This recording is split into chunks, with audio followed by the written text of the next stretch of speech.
Welcome, one and all, to Sailors on the Starless Sea for Dragonbane, not for Dungeon Crawl Classics.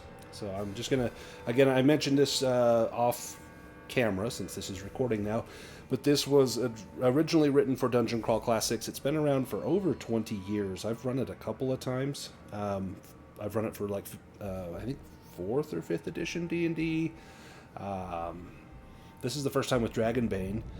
It's notoriously a very deadly adventure. It was originally written as a level 0 funnel, so you take basically level 0 characters, same thing as like the Gauntlet in Shadowdark, and you run your townspeople through this adventure, and you're going to lose a bunch of people, and then whoever comes out on top, that's your starting adventurer.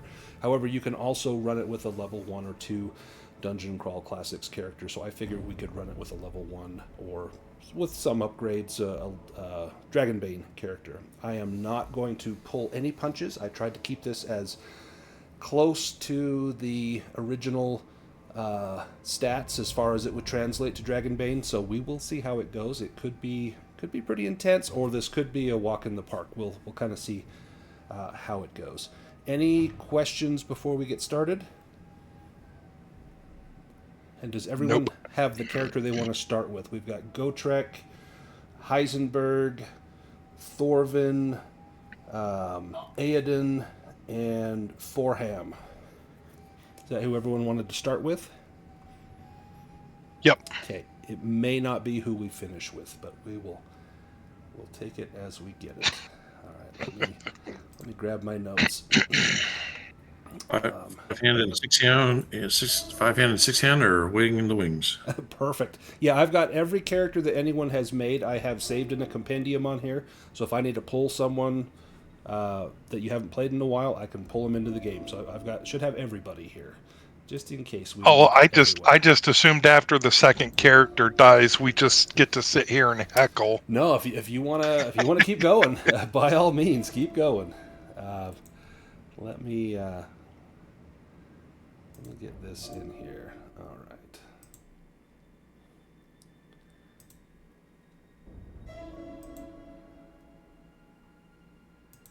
Oh, come on. It's supposed to narrate that.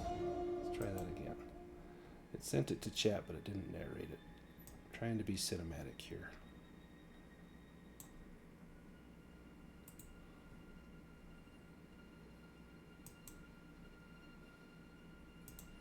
There we go. You stand before the ruined keep, which squats atop a low, craggy hill, its walls of toppled stone and massive granite blocks hinting at forgotten battles and the clash of mighty armies.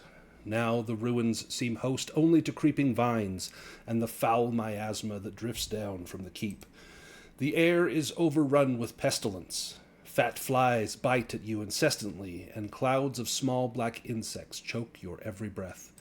The long abandoned land is strangled with thorny vines that drape the sickly trees and hang from the ruined walls. There is an odor of rot and decay, as if the hill itself were decomposing from within. A sight gives you pause. A ragged banner, depicting a crimson skull upon a black field, stands high above the ruined walls. Whatever lurks within has terrorized you and your village for far too long. Folk have gone missing. And, where we go? Good folk, your friends and neighbors. You turn to your companions and ready your meager weapons. The time for retribution has come. I have got a picture. Let me grab the picture, and then you will each have a little bit of a rumor or a superstition about what is going on at this keep. So let me send you the picture. There we go.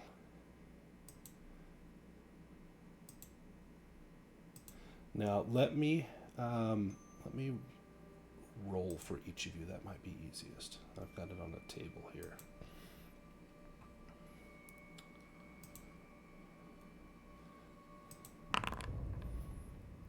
So, Heisenberg, you know that the keep was ruled by Chaos Lords. Even after their defeat, their corpses were never discovered. Gotrek, you know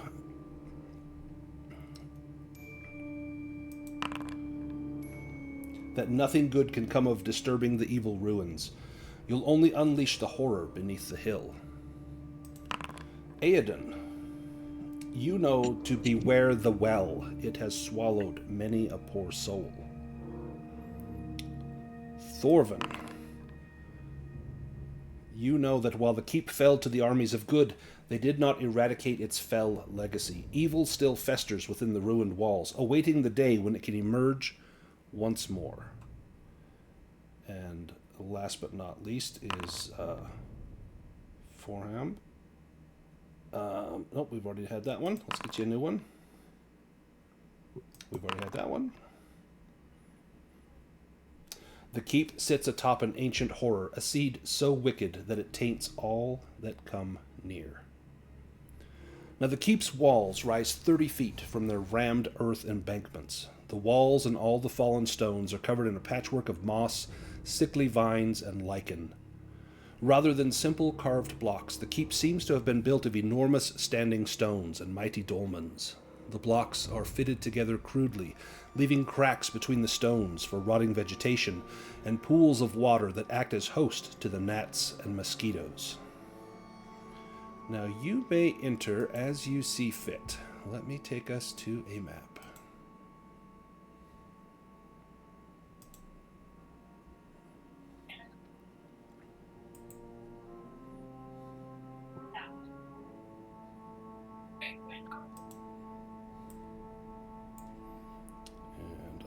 Put us down here at the bottom. Give me just a second to drag out some tokens.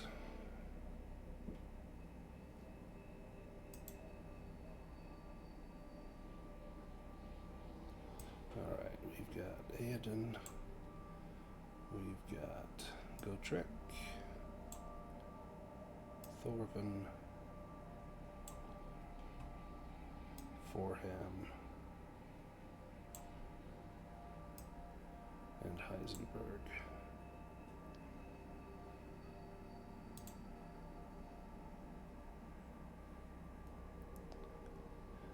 You can see before you the outline of the keep. Just up ahead is an old, gnarled tree. Now, you are free to enter the keep as you see fit. The most obvious approach lies before you, but that is not the only way that you need go.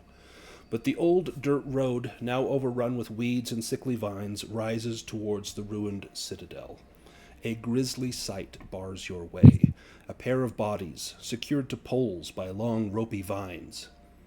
The wicked vines have wormed their way inside the bodies' ears, eyes, and mouths. And to your horror, you see that the bodies are still moving, ever so slightly.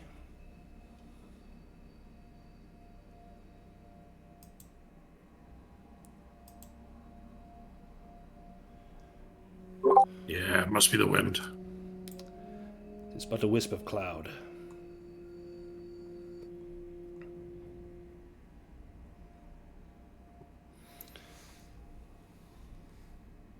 Now, right there, Gotrek, as you get closer, you see the bodies begin to become more and more animated. That was fast. Almost agitated. And let me get him visible, and we're going to be in combat. Ugh. No frying pan, just right Nope, into the right fire. into the fire.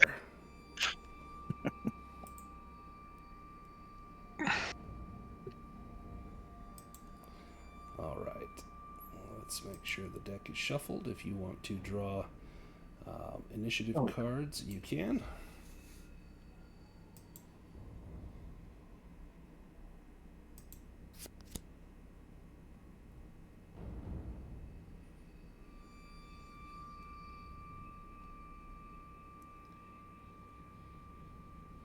All right. Thorvin, you are up first. So, Thorvin will draw both of his short swords from their sheaths, slap his upper arms of the plate armor and stick his tongue out at the trees and do a quick haka. Nice. And do you do this to rally your allies or intimidate your enemy? I mean, most I do it because it's cool. Is this your show-off ability? No. Okay. It is actually my weakness in that I do a chant before entering battle. Perfect. Excellent. You let out a loud cry. Everyone else realizes all pretense of stealth is gone. You may attack if you like. Oh, okay. I normally have him take the first round off while he does that. Oh, yep. You can absolutely... give me a performance roll. Oh, sure. If you pass it, the next player will get a boon on whatever they roll. Let's go ahead and become... No, let's not. Yeah, might want to save those. I mean, it's really hard to see the haka when he's in full plate now. It's the first time he's done it in full plate. Yeah, normally he's just covered in baby oil, made from real babies. Nice. But, It's like a duck press. You just put the baby in and smash it down. As you see Thorvin going through the motions, Aedan, you fail to be inspired by this haka. It is your turn. You could act or you can swap initiative. I will definitely act. Hopefully the plant nature of this creature is flammable. If you like, you can give me a beast lore roll. Or you can just attack them. Attacking works just as well. Yep. I will just attack. Perfect. Ooh, nice. Max damage. Excellent. He does not take extra damage from the fire, but the fire does indeed damage him. Not quite to the bloodied level. Didn't quite go splat, but it's close. Okay. Then you can move if you like. You've got 4 squares of movement. Or you can stay back. Okay. So that's me. I am using the original artwork for this adventure. It is really kind of cruddy and kind of in a fun sort of way. They actually had a pack that had all these tokens. I'll just show you kind of a close in on these Vine Horror tokens here. Let's just see what they look like. And 1 or 2 of these enemies is just like so bad it's awesome. So I can't wait until you fight that guy. So yeah, here is the Vine Horror. Oh, that looks like something my dad would have fought. Right? Forham, you are up next. All right, I'm not gonna let loose with lightning this early, so I'm just going to head into combat. Excellent.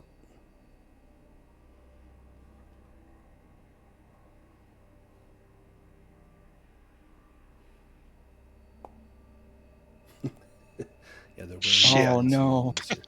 Hey, you What a get way to those out start of the the way day. first. Go ahead and roll your mishap. At least you'll have it. Well, if you survive, you'll have a chance to improve that. That's the one that's on fire. Yep. Oh, your weapon cuts so it gets stuck in like the tree as you swing. Your sword gets stuck in the tree, and to pull it out will require a strength roll, which will take an action. So that would be like next round. It would take you a full action to pull your sword out, or you can draw something else that you might have at hand. You can move if you have any. You've got 3 squares of movement left. If you move away from that Vine Horror, you need to give me an evade roll. Otherwise, you can stand pat. I will go ahead and move back. Okay. Yay, my chainmail. Good job. Oh, ooh, nice. Yep, you may move freely. And then Heisenberg. Oh. We'll just I want remember that sword back. Yeah, your sword is stuck in the tree. I've got a Heisenberg will warhammer. Begin chanting, and then he will raise up a giant dark pillar of basalt.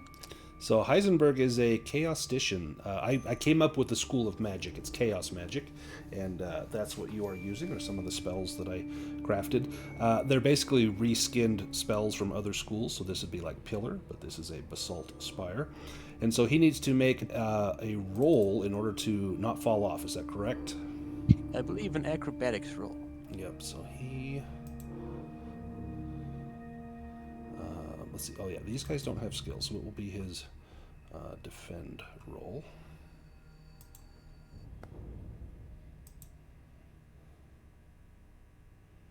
Okay, so he succeeds. So does he just end up on the pillar?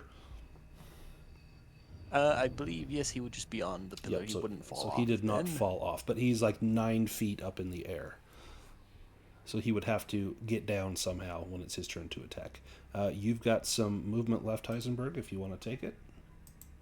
Yes, I think I'm safer back here. Excellent.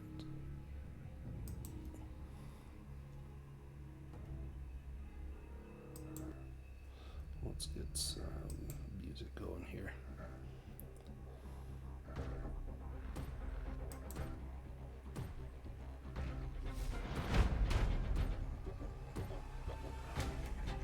All right.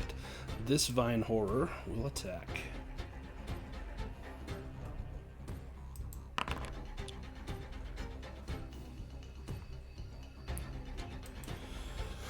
Okay. There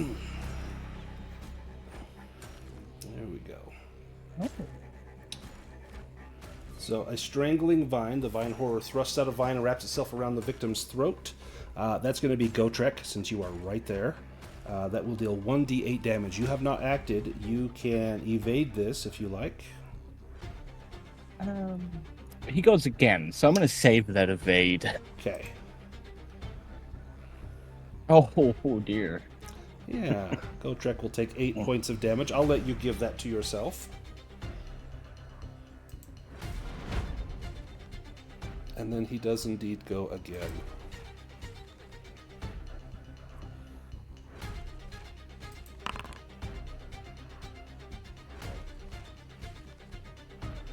Entangle. It ensnares the victim with the lowest strength.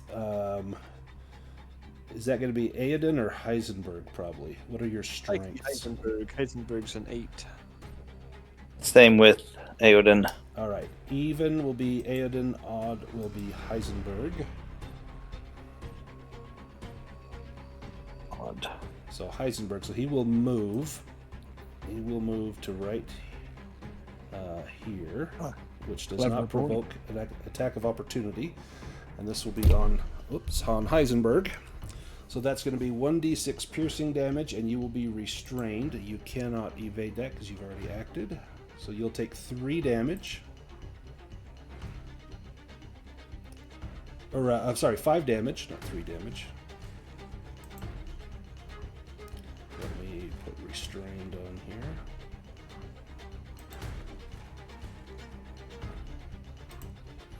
Alright, Gotrek, your turn.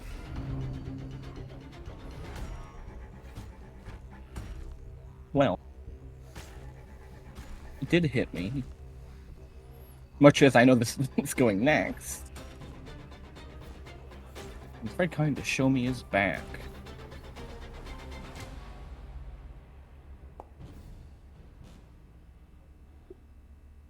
Nice. Excellent. That was close. Roll Very damage. Oh, that was almost even better. All right, let's assign that damage, and that is not a piercing weapon. Piercing weapons would do less damage. That's a slashing weapon. That does full damage. Well, it has 1 point of armor, so he blocked 1 of it. And you've got movement if you want to take it.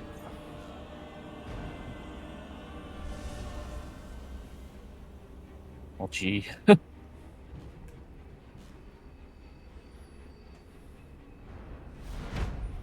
Alright, the Vine Horror, his first action will be to get down from that pillar, which is not going to be easy, so I'm going to give him a acrobatics roll just to get down.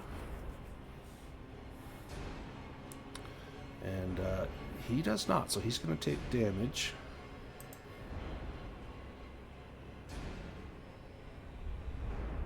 it's 3 meters. So we round up in Dragonbane.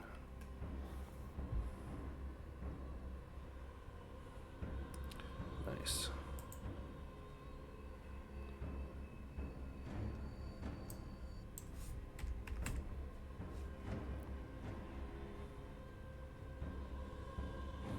And a little bit of blood. Nice. Did he fall off the pillar and splat onto the ground? He did. So yeah, a little bit of blood splattered out of him. And then his second attack, he will roll a random attack.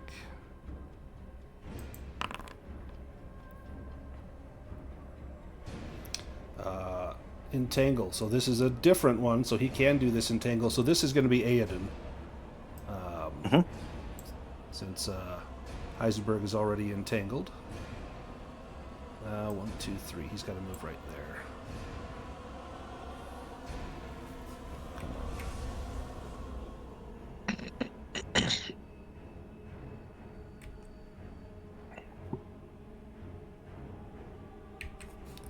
Alright, so Aoden will take 1d6 piercing damage, and you will be restrained as well.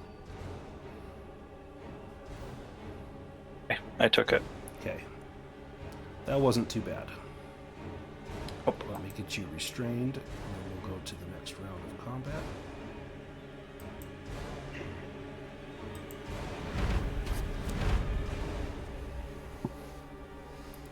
Alright, Vine Horror number 2.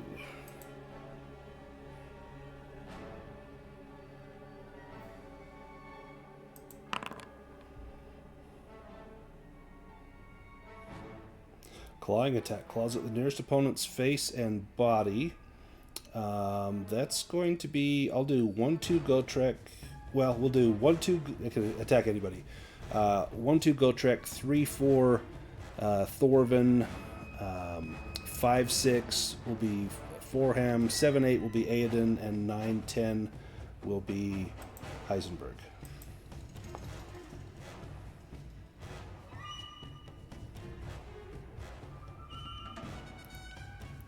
So that's Thorvin, I believe.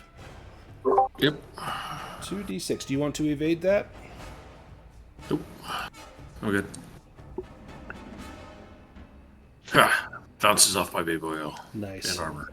Slides right off that that plate. Vine Horror number 1.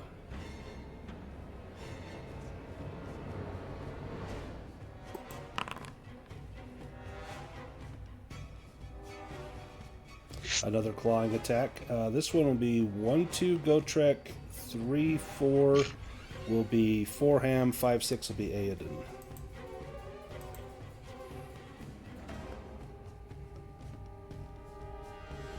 Gotrek, do you want to evade that? I won't. Oh, good. Yeah, well, you know, could have been worse.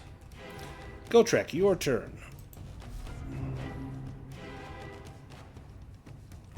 Well, let's try to do it again.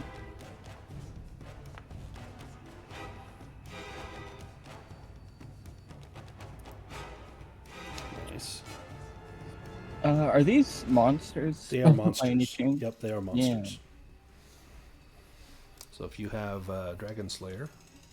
Yeah, this is the Monster Hunter class, Monster Killer from the Extended Professions.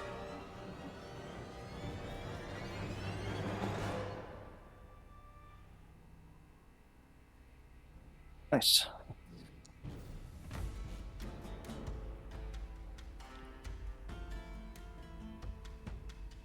So 17 total.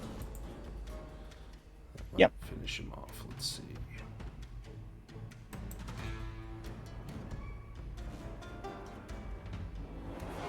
Oh, he needs 3 more. Oh, he's got 1 hit point left. Shoot. Ah. Let me get that in there.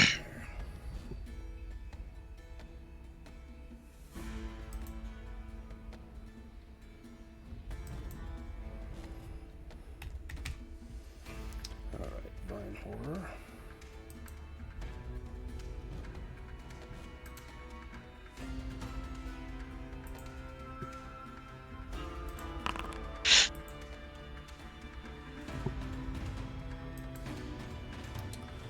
Entangled. Who's got the lowest strength between Forham and Gotrick? 17. Can it entangle someone else? Because Aoden's already entangled by that guy. Yes, it can. So it sends out a bunch of different vines, and so it could potentially entangle everyone. Forham has a 15 strength. And what was Gotrick's?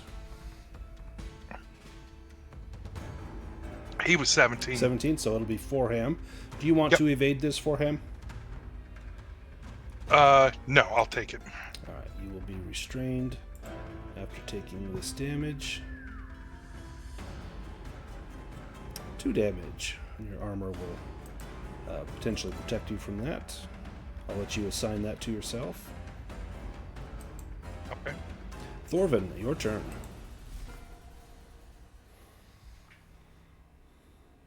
All right. Thorvin clashes his swords together, slashes at the one here.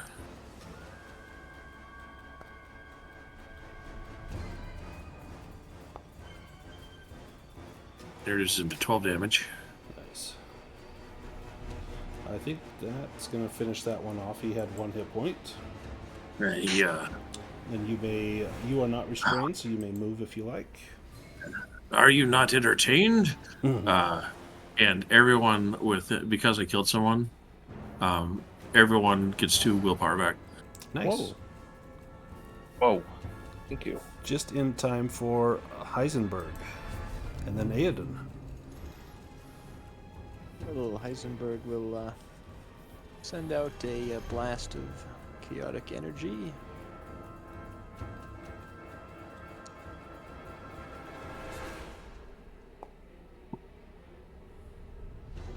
Nice. Good roll. What does entropy do? It is basically the same as Fireball, but with chaotic energy.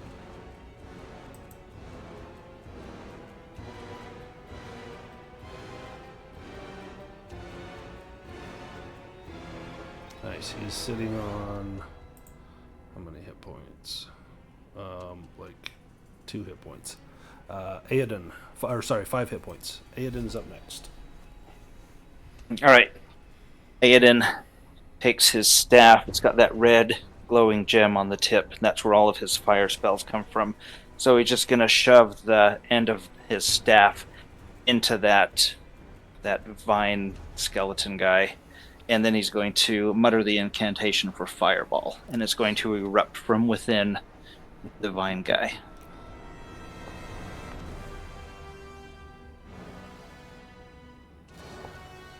Excellent. Nice. Roll damage. Oh yeah.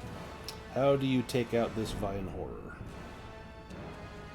Well, with the end of his staff nestled within those vines, and he utters that incantation, and you see a bright red light begin to glow from within, and then he just explodes in fire.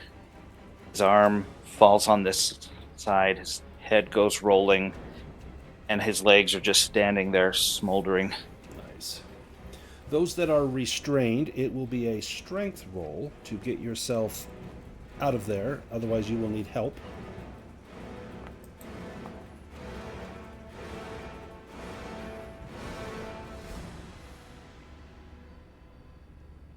See, there it goes. Little help. I can't seem to get these vines off of me. Stubborn bastards. So, what does help entailing? So you can make a strength roll for him to just try and pull the vines off of there. That was so close to a demon.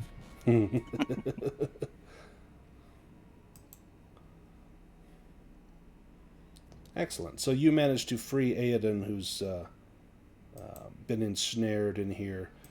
Forham frees himself as well.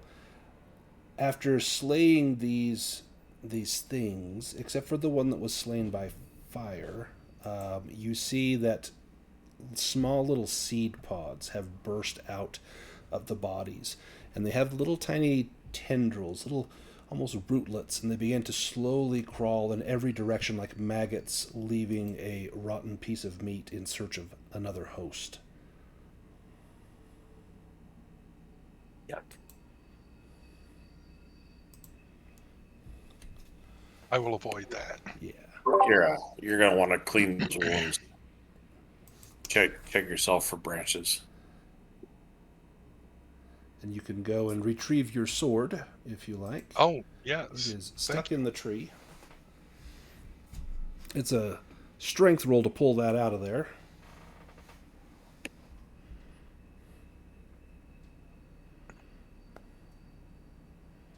Shit. That is really in there. There we go. Nice. You have to wiggle it a little bit to loosen up some of the bark. It's as though the bark of the tree is trying to swallow that sword. But through sheer strength, you manage to open that up. And the path is open ahead of you.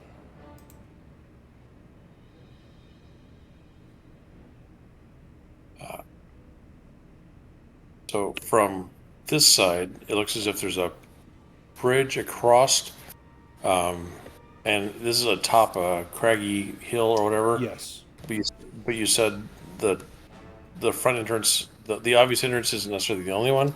Yes, And well, kinda- very likely. You know that this keep is crumbling in places. You could likely get in through a sideway, or there is the main entrance. I'd like to take a look for the servants' entrance. Yeah, you can go around the outside of the keep.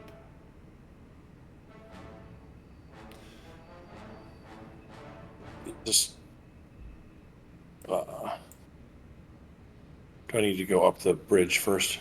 Yes, just kind of to like right along the edges. There would be a moat that kind of goes around there. Give me an awareness roll as you get up there, Thorvin.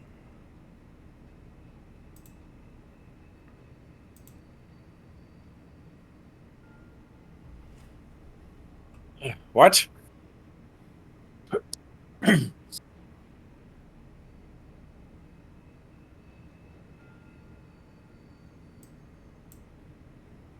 Go with no. You notice that the ancient drawbridge has long since fallen away into ruin, leaving only a few rotted planks placed across the ditch.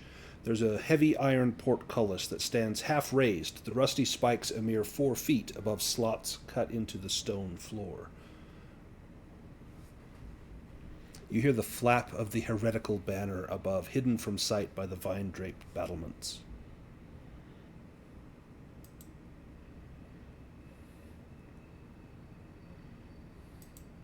Can I see if the portcullis is jammed or likely to fall on the first person that tries to cross under it, or Maybe a spot hidden roll. It'll take you a little time to examine the mechanism here.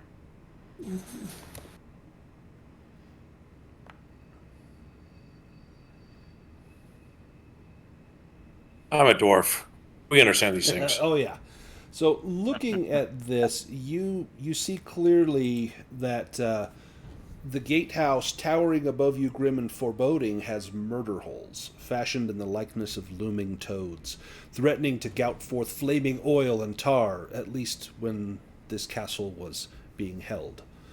Black arrow slits pierce the high stone walls.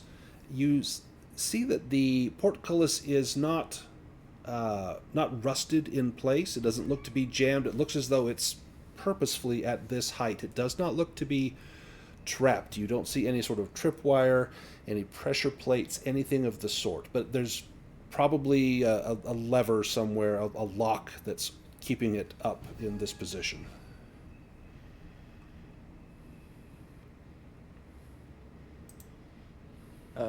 Heisenberg would like to place his hands on the gate and cast Unbind on it.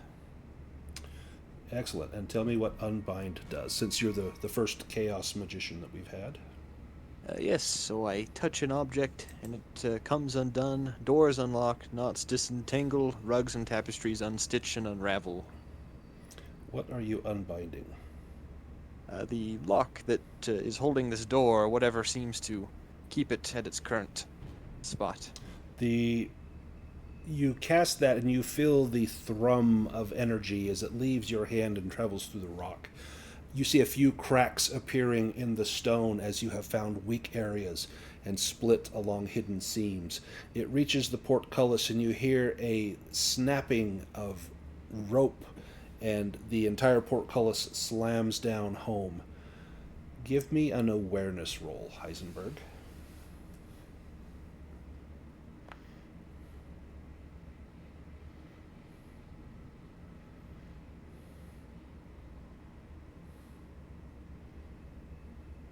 Yeah, it's quite loud, and you think, man, anyone nearby probably would have heard that. But you don't hear any other sounds unless you want to push that and see if you do hear something. I suppose I might be a little disheartened at giving away our position.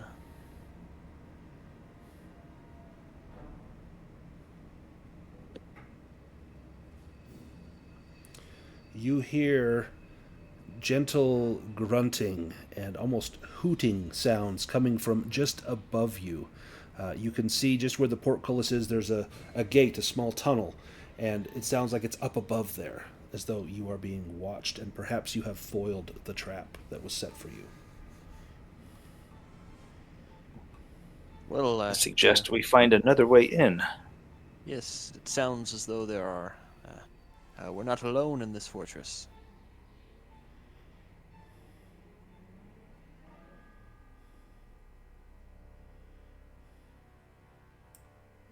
Well, I 100% agree. Let's find a different entranceway.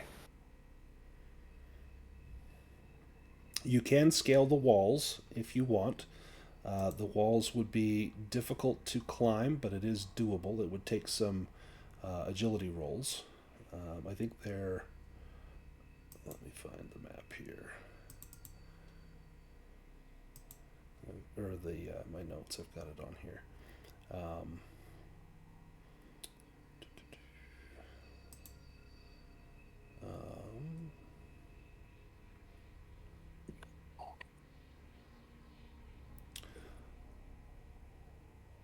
One thing that that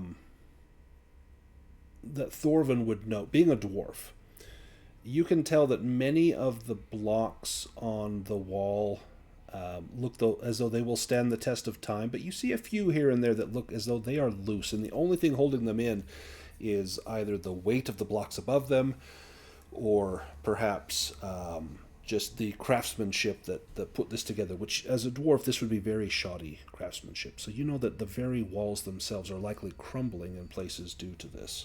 And so you may be able to find a way in through a crumbled section of wall, not here, but perhaps elsewhere around the keep. This reminds me of the siege of the Tower Jenga. Yeah, don't pull out the block.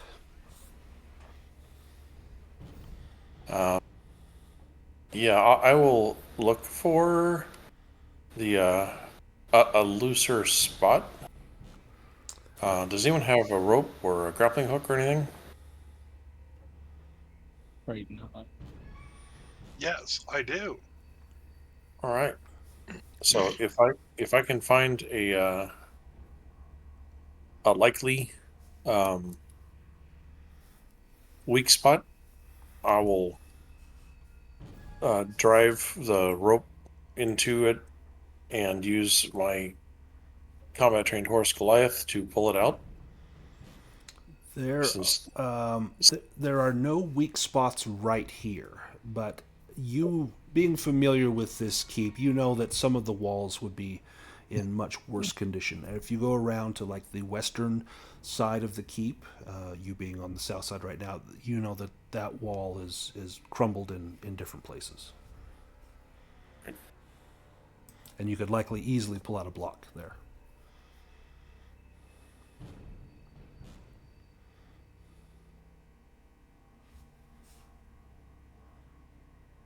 I will search for a loose block over here.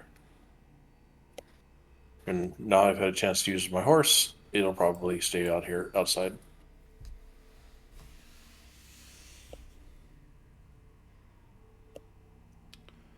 So you can tell that right here is a section that's crumbling, but even further up ahead, further to the north, it looks as though there's a very large section that has crumbled away up into this area, up through here.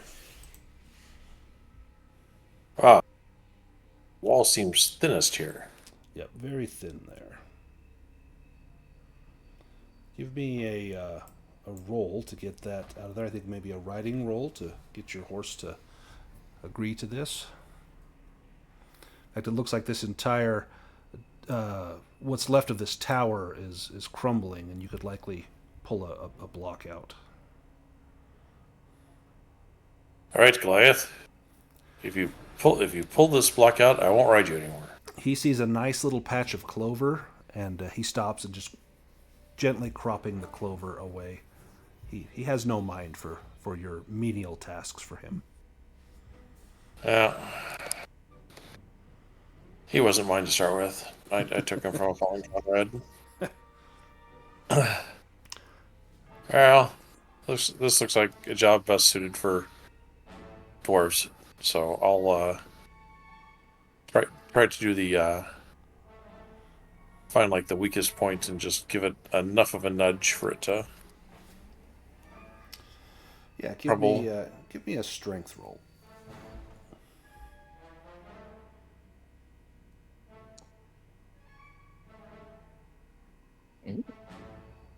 Excellent.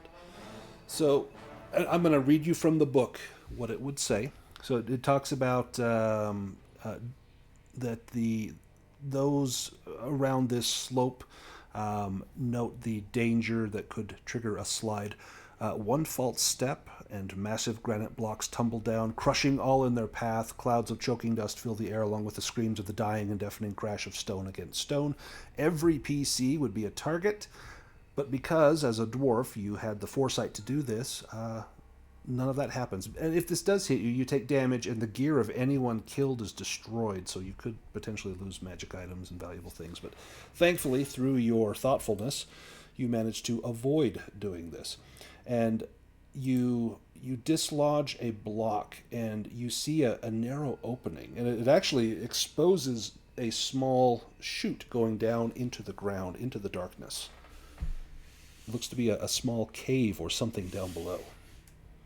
Oh. Do you want to head down there? Is it like lay on your stomach and shimmy into the hole? Maybe a little bit bigger than that. You could probably crouch and kind of gently climb your way through. It's not quite thick enough. I mean, you couldn't bring your horse through here, but all of you could pass with minimal difficulty. You wouldn't need a roll or anything. Okay. I say we venture forth into this hole. Ah, yes. The dwarf is keen on going underground, even if temporarily.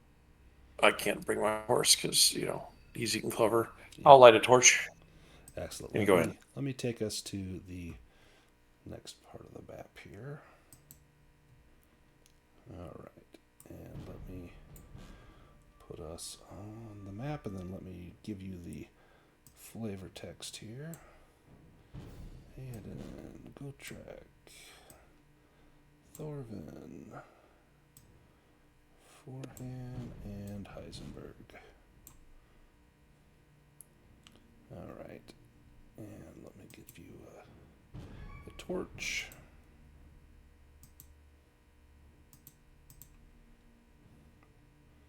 Okay. You squeeze down through the narrow opening, dropping into a small cave below. The air is choked with chalky dust and the pervasive smell of rot. A single shaft of light cuts through the swirling dust to illuminate an enormous stone door set in a portal. The portal is circumscribed in runes. At the center of the door is a large pentagram inscribed within a circle. Both the runes and the pentagram are set with silver and seem to glimmer faintly in the light. Mages may give me a Myths and Legends or Languages check.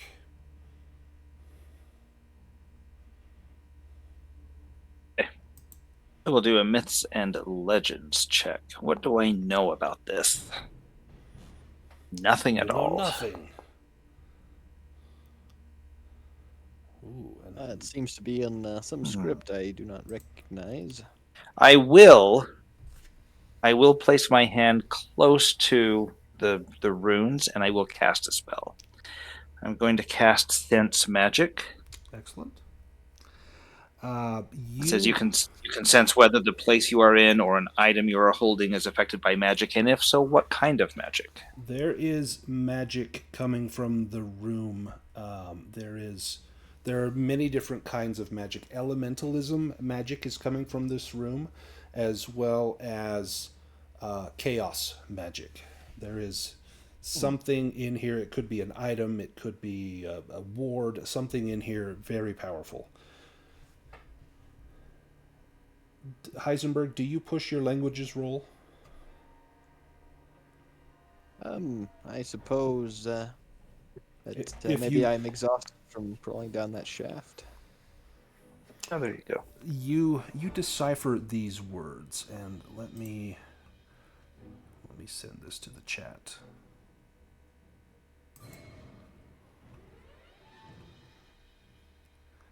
It says, "The burning purge, which scours the earth, the hardened glamour, stilling to life, the baleful storm, heedless to supplication, the raging tempest, devourer from within.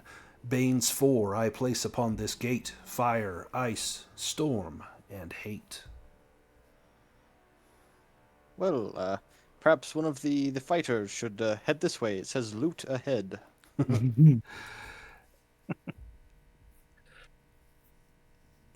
Up ahead, you make out a soft crackling sound rustling in the chamber. An icy chill settles over the air, and your breath condenses into misty clouds. Through the portal, you make out a low funerary bier. A body lies in repose atop the stone. The body was once a warrior of some sort. It wears a suit of thick hide armor and clutches an enormous battle axe to its chest. The entire chamber sparkles with a soft elfin glow. The glow emanates from a hardened sheet of ice that coats the entire chamber. Though there is no light source within the tomb, the ice refracts the torchlight, bathing the entire chamber in a soft glow. Every round you spend on the ice, which is represented by the, well, it looks like ice on the map, you need to give me a bushcraft roll, or you can become cold. So the kind of that greenish area there. At your convenience, I will cast a spell that will help us. If it's that freezing cold, I'm going to cast heat. Excellent. Well, thank you. The area within 10 meters of you becomes pleasantly warm. The effect protects against cold for one shift of time. So that would be basically the entire room. You could almost cast it like here, and it would cover the entire icy room, which is fantastic because that actually gets rid of one of the hardest parts in this room. Okay. Excellent. All right, we are all pleasantly warm. Does the ice start melting? Sorry, what was that? Does the ice start melting? It does not. It does not melt. It does not seem to respond to the heat at all. But attempting to walk across the ice, you must give me an acrobatics roll or slip to the ground. Oh no.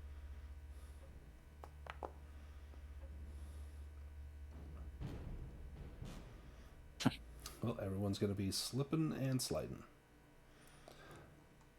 So it's going to take some time to get through here, as everyone is just stumbling and sliding on this ice. The body atop the funerary bier is that of an enormous man. nearly 7 feet tall and muscled like a bear. His hide armor is of excellent craftsmanship, sewn from the thick hides of basilisks and the fur of polar worms. His enormous axe is forged of meteoric iron, and Aedan, you sense the greatest magic coming from that axe. The corpse and all of its belongings are frozen within the ice. It will take a strength roll to break the axe free of the corpse. This is going to be particularly grisly because snapping his icy fingers is part of the deal. Freeing the corpse and the armor will be even more difficult. That will be a strength roll with a bane. Could I cast Unbind on this corpse? You don't want to destroy the loot, surely. Well, no, but perhaps if it's on the corpse, it will make it Yeah, let go. I think that's a great use of that spell. So you could unbind the axe from his hand if you wanted. I think I would do that first, yes. All right. Does anyone in particular want the axe? I mean, it was used by like a 7-foot dude, so I don't know if I even could, but axes is Gotrek's thing. You would require a strength of 15 to wield this axe. Oh, Gotrek's a strong boy. So this enormous battle axe is forged of meteoric iron, and the blade thrums with dark vibrations when decapitating a foe. This axe is imbued with Enchant 1, so it's an enchanted axe. Is that a Gotrek axe? Well, I mean, he is kind of like on the floor right now, I think, but he was definitely looking at it before he slipped and fell. I will give you Skull Cleaver. So it does more damage. It does, does less damage. Does 4d4. Your two-handed axe does 2d10. So it'll do between 4 and 16. But it is enchanted. It's also one-handed, so you could use a shield. Interesting. It would take another unbind to get the corpse and the armor loose if you want to do that. Well, would anyone want the armor? What kind of armor is it? It is a hide armor made from the skins of basilisks and the fur of some great polar worm. As far as the game goes, it is armor rating 2. There's a bonus against bludgeoning damage. The problem is it's made for a man 7 feet tall. But it is valuable. It's worth 200 gold. That armor is so last season. It's got stripes. Is it have it metal on it, or is it armor that a mage could wear? It does not have metal. A mage could wear this. Well, I think that perhaps I will free it and try it on, and it may be quite loose, but it will still protect me from an incoming arrow or a sword if it comes down to it. But it's all right. It'll shrink in the wash. Absolutely. Just get it wet. It will be fine. There, you should have the basilisk hide armor equipped. It is quite large. Probably later when you have time, a crafting roll. You may be able to get this so you're not quite Gimli in chainmail. But that can be for another time. Now, Can we slide the corpse through the door? do you want to remove the corpse from the funerary bier? I'll push it through the door like it's a shopping cart. Give me that Strength of the bane. acrobatics roll. Strength with the bane.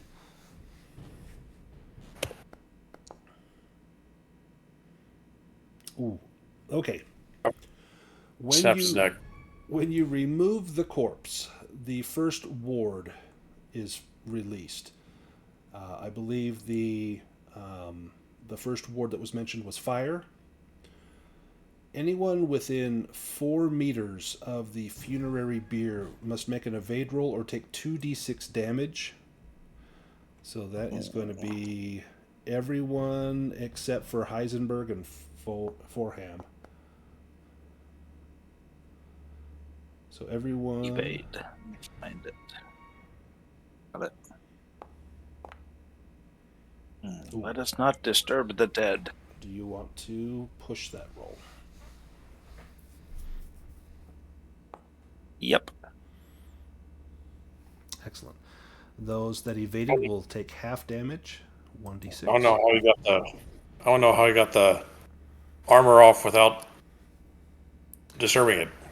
It was under his... So that's true. That's a good point. But I think with that demon, it's going to set the ward off. Actually, what would normally happen is when you remove the armor from the room, which Heisenberg has. So who set it off? Heisenberg, Thorvin, who knows?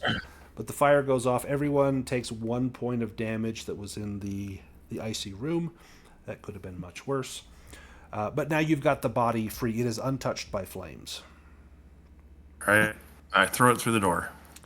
You heave the body through the door. It lands with a crackling sound, as though some of perhaps the internal structures of it have shattered upon hitting the ground. But there wasn't any other, ice or tempests or... There was not. The other 2 remaining wards, who knows what they might be. You find... no, it's not going to be a rat. It's going to be actual money. You find a chalice in this room as well. This chalice is going to be worth 2d6 times 5 gold. 6, so 30 gold.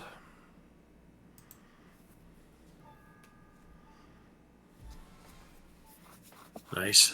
Add that to the party loot or whatever. Excellent. Means it goes in your pocket. Yes. It's for the party. I'll throw my baby oil in it. All right. I'll follow the corpse to the door. Does everyone else follow? Yep. Sure. Sure. As you leave the room, Gotrek with the axe. Oh no. Let's see, the wielder of Skullcleaver is slowly overcome by his passions. At least once per adventure, you must succeed on a will roll or succumb to a violent rage, mindlessly attacking his foes and savagely pursuing them to the death. Really, that's not a bad thing. That's what he wants. That is his dream. So like this is nothing. There's no problem with this. Let's go back to the ruined castle, and let me move you guys into the keep.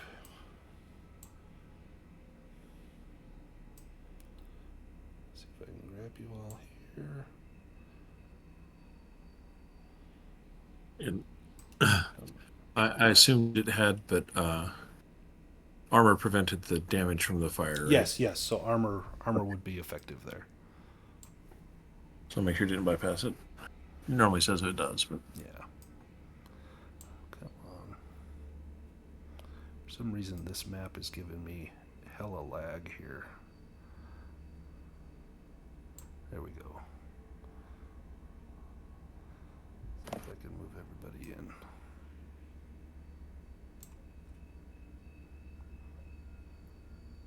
All right. You find yourself in the keep. Now, nearby, you see a well. Not a W-H-A-L-E. Not that kind of well. A barren ridge of black stone. Oh, come on, notes.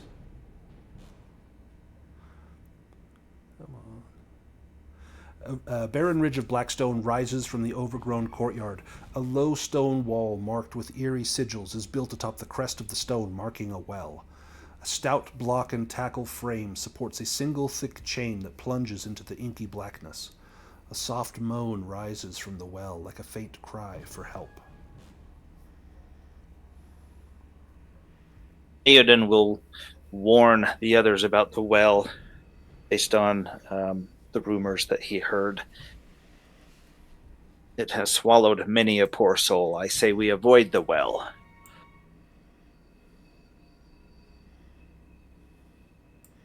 Does anyone, or does everyone obey that wise advice, or does anyone go and peek into the well to see where that soft cry is coming from? There's nothing down that well for Forham. Nothing good down that well. Nope.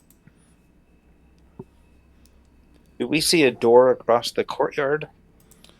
You do. There's a door over here on this building. There's also a door down here, kind of in the southeast corner. Looks like there's maybe a tower down there. You can see a door. There's something over here directly to the east of Heisenberg. What it is, you're not sure. Heisenberg, as you get close, it looks to be a sinkhole. There's a yawning sinkhole that has devoured nearly a third of the courtyard, causing a tower and wall to collapse and plunge down into the depths. Mist billows up from the sinkhole, obscuring sight. Tortured faces and writhing forms appear briefly in the mists above your heads, only to dissolve back into nothingness as quickly as they appeared. As you are a chaostician, you sense raw power coming from this sinkhole. And give me a chaos roll.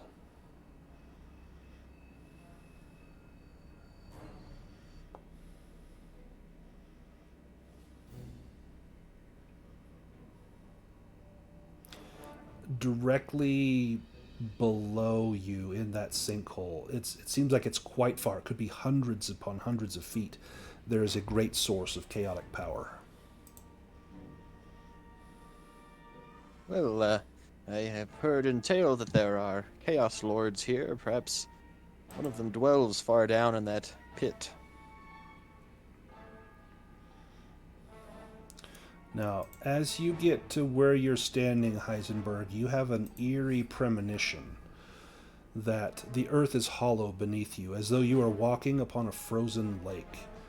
And you have no idea exactly how thin the stone beneath your feet may be, but you feel as though you're walking on the shell of a great egg that could give way at any time.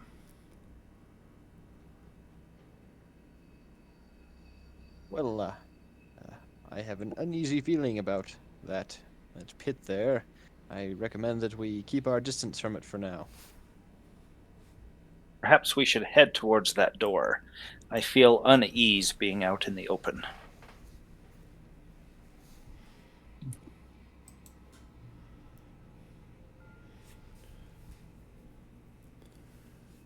The door appears to be locked. Gotrek, if you click on the lock, this is one of those puzzle locks like we had in Path of Glory.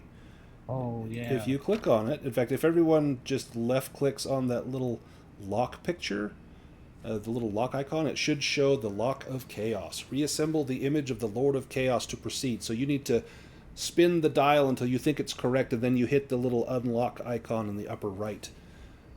Fail, and something horrible will happen. And I think the outer ring does not move. Oops. Went too far. There you go. All I see is the door. Did you click on the little lock? Let's see. I think I can send it. Oh, okay, I see it. I think I can send it to the chat. Okay, it looks like the lock is complete. Then click on the little unlock button. Henrik unlocked the Lock of Chaos. That's Nice fun. job. Well done. Let's see. Let me get this for you. I'm sure there's nothing scary in this room. Brave. The once proud edifice has fallen into ruin like the rest of the keep. All that remains of the building are fire-scarred high stone walls and toad-faced gargoyles leering from above. The singed bronze doors, cast with hundreds of wailing demonic faces, are barred from the outside. The portal is marked with a single word drawn in flaking red paint: repent.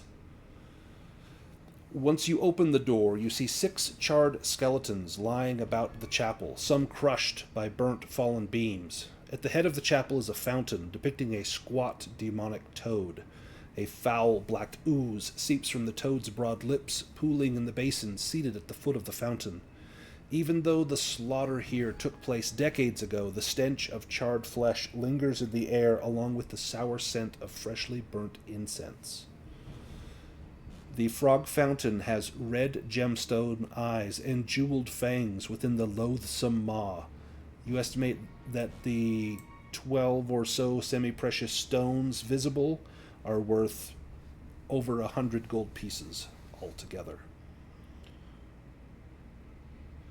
You see a golden censer hanging at the end of a long bronze chain, blackened from the heat.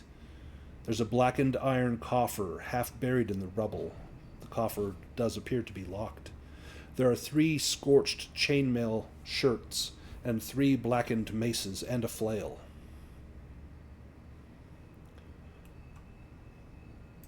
Stepping inside this small room, you hear the crackling of cinders and feel the heat of the blackened earth beneath your feet.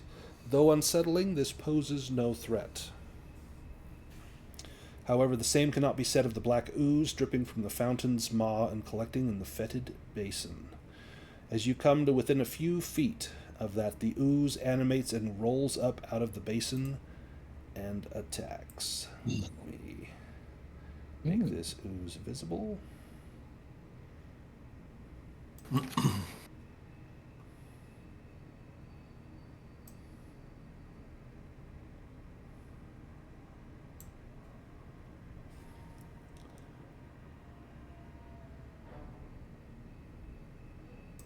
Come on, get into combat.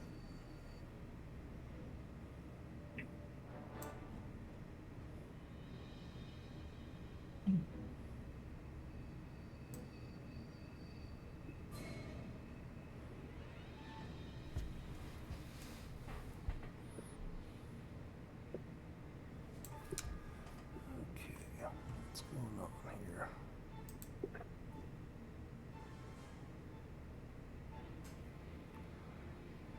I will not select. I'll do it this way.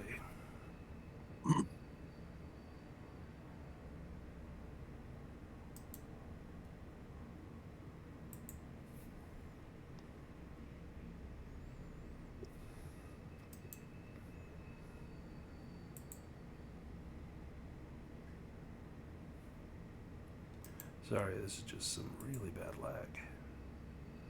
That's a big map, too. It is, and I think that's what's a big part of what's doing it. It's all the high graphics. The high quality, the 2 shades of yellow that they used. Yeah. There we go. All right. Right.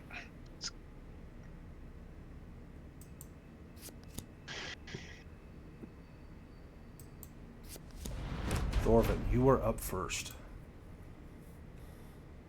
All right, Thorvin does his little pocket again. Yeah, with the torch in his hand. Ooh, is your baby oil flammable? It is not. I made it out of inflammable babies. Oh, nice. Asbestos babies. Yeah. But we're yeah, he like waggles the torch at it, puts a shield in his back, and does the line across the throat thing. Then he realizes that this probably doesn't even have a throat It does or not. eyes. It does not. And gets the shield back and gets ready to receive its attack. Excellent. Aiden. I'll move in between here. I would like to switch my position with Gotrek. All right. Let me get that swapped over, and then Gotrek, it will be your turn. Let me just get All right. Aiden swapped for Gotrek. Thank you kindly. And this thing's already burning, correct? It is smoldering. It will likely ignite fully on its turn. Oh, there's something to look forward to. Yeah. Nothing bad could happen. What you got, Gotrek? All right. Well, kind of have to like step into the basin to attack it, which is horrifying. But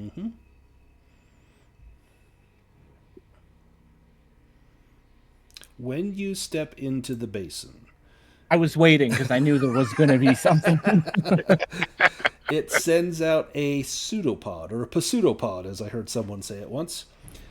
This will...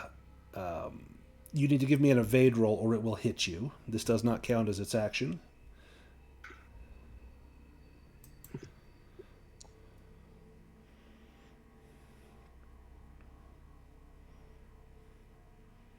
Oh, it hits you, and as it it narrowly misses. It hits at you, but you dodge away. You see it as though flint striking steel. Sparks stream along the tarry ooze of that pseudopod, and it ignites, and the entire thing bursts into flames. But you manage to not be burned by said flames. You may take your action. That's close. Well, actually, I have 12 evade, but still. It could have been bad. In general, yeah.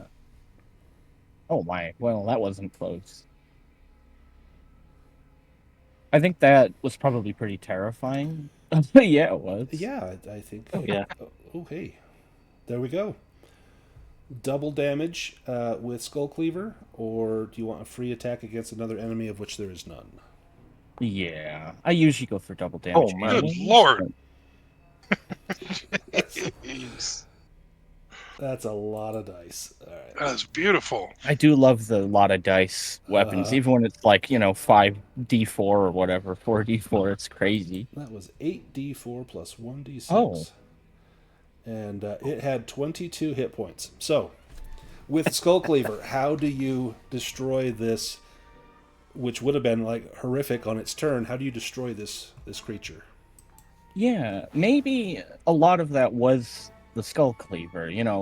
Maybe it just come to life in his hand, and of course he's desperate for a good fight, so it kind of just came together, and it was just a perfect strike. Absolutely. If this thing had a head, it would have decapitated it, but as there was no head, you just slash it down the middle, and it's the radiating dark magic of that axe puts out whatever flame that tarry ooze had, as though chaos meets chaos, and is annihilated in the process. So in Nice the room, there are the semi-precious stones on the statue. There is that golden censer hanging at the end of a long bronze chain. There is a blackened iron coffer, half buried in the rubble, 3 scorched chainmail shirts, 3 blackened maces, and 1 flail. Would anyone like any of that? Can we open the coffer? It will. It's locked. It must be picked or smashed open.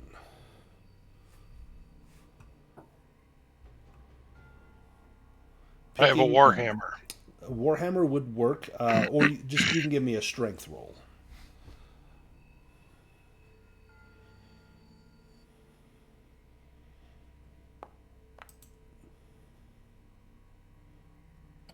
Here you are, sir. Nice. All of the glass bottles in there shattered. No, I'm teasing.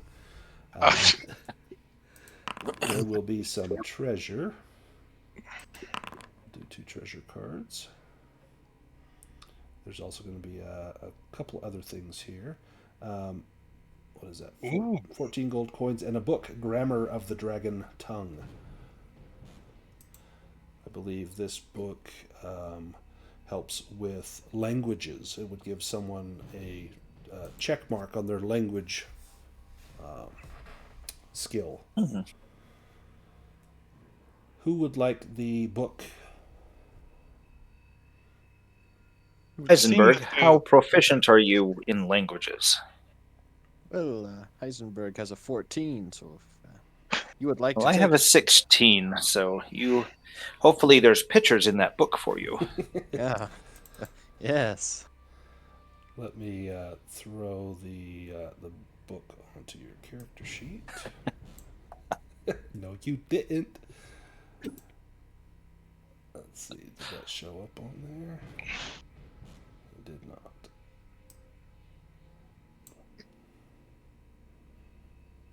So is it just like he consumes the book and then he checks the languages? Yeah, so I think it takes like a I think it's a shift of time, so essentially a couple hours that you read through the book, and then it will give you a free mark on that. So if we stop for the night or something, you get a chance to put that check mark on there. There's also inside of this small coffer there are multiple cones of incense that could be burned in that censer. Does anyone want the censer or the incense? Florham does nothing with magic. He doesn't trust it. He'll leave it to those who do. I will hold the censer. Okay, I will hold the censer and the incense in my hand and cast sense magic. You do not sense any magic coming from this. This seems to be strictly a ritual item, probably used during worship. Thorvald's all about it. He's gonna have like a WWE entrance thing going on. Nice. With the waving the smoke around. Someone like who's Bobby Heenan, swinging this around. Nice. If you youngsters even know who Bobby Heenan is. Old school. He'll go light the censer and then step through the smoke.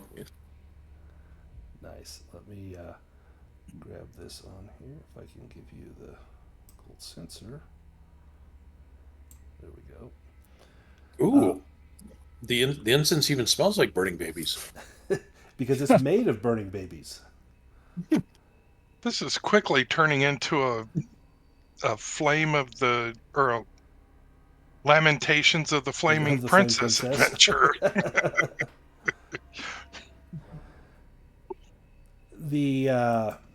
It is likely that the ooze could have been placated with this incense as well.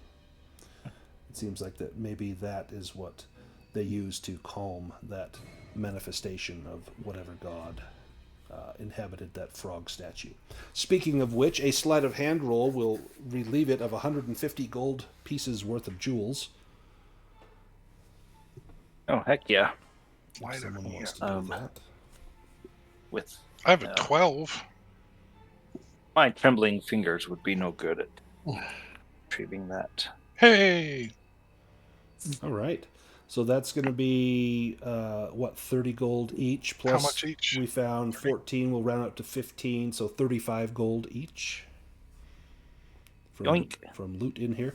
Does anyone want chainmail or a mace or a flail? Well, Not Theoden. chainmail hurts evade. I'll say no.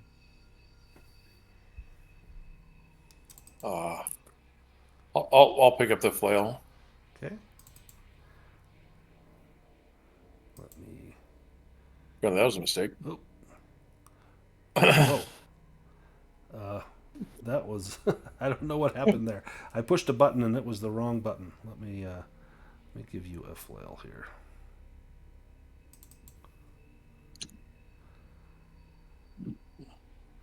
All right, flail.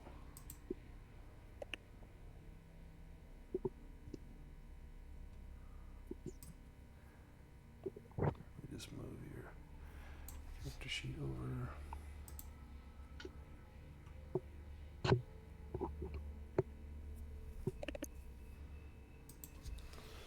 All right, flail right there.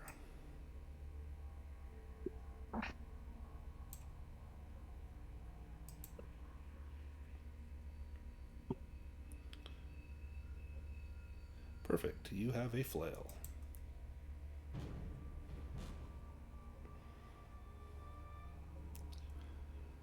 That seems to be all of interest in this room.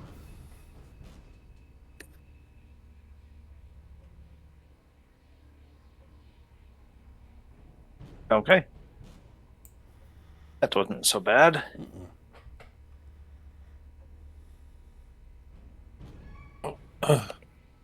When in doubt, give it a head and chop it off. That did seem to work. Now there is a door down here in the southeast corner.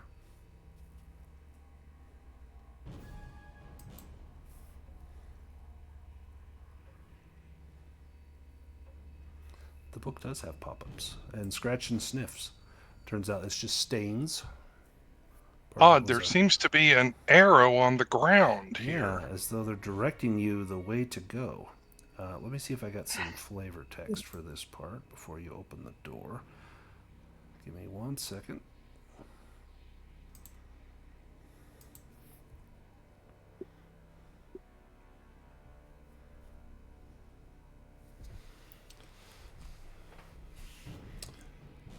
Flanked by crumbling stone walls, the moss-covered tower stands proud despite the ravages of time. A tall, rust-bound portal bars the tower's sole entrance, watched over by a leering demonic gargoyle. Rings of deep arrow slits pierce the thick walls, and overarching battlements loom high above. Trying to open the door, you find that it is barred from within. To open the door will require a strength roll, or if someone has an axe or a hammer, you can just smash it through with very little effort.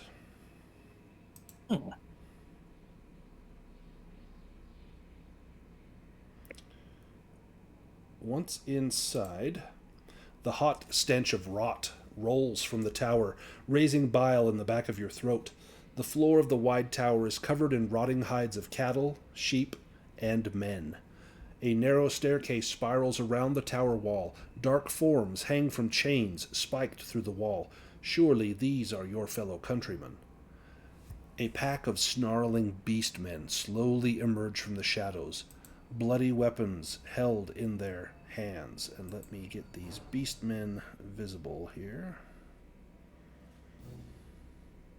Which way do the stairs go up? So they spiral around counterclockwise.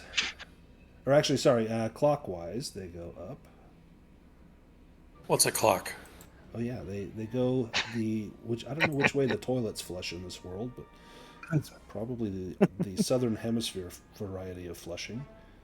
So Wittersham's What was counterclockwise. that? Kittens? Let me grab these beast men here. Oh, he's cute.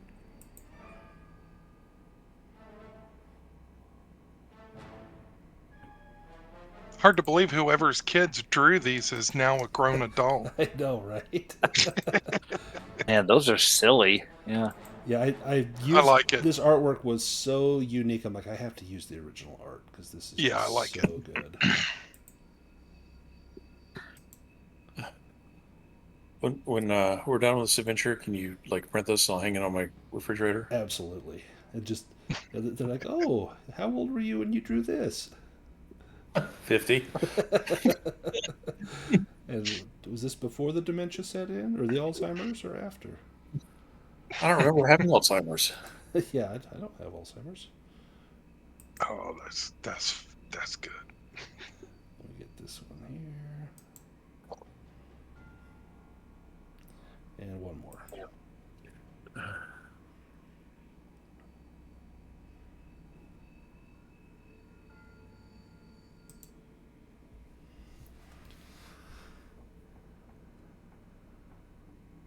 Okay, let me see if I can grab everybody and put us into a battle.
I love Heisenberg's token.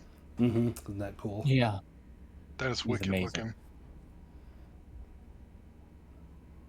Yeah, I figured The, he was, the Mohawk Dwarf looks good too. these characters are fitting for this adventure, I think. Yeah, I honestly, they're all pretty well suited. Almost got it. I think I gotta get 2 more.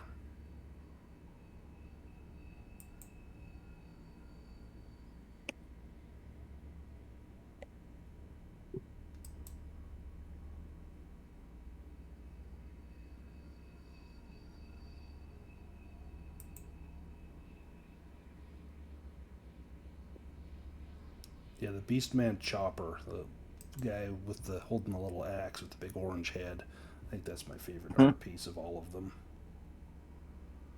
Okay, that should be everybody. Let's draw cards.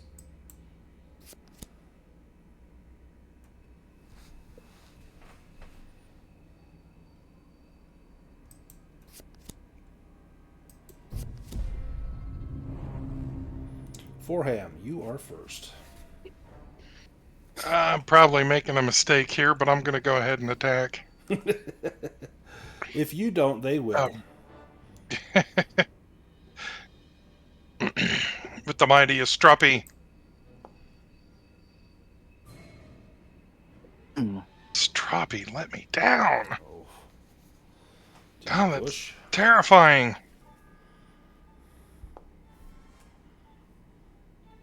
Nice.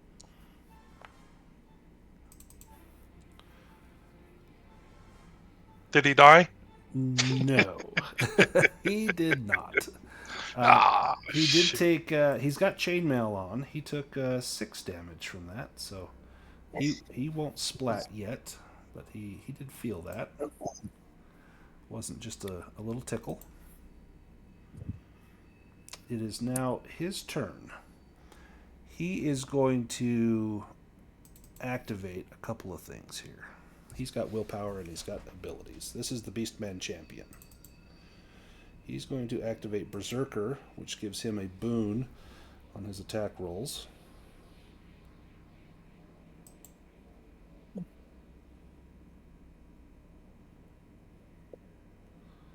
He's also going to activate Double Slash.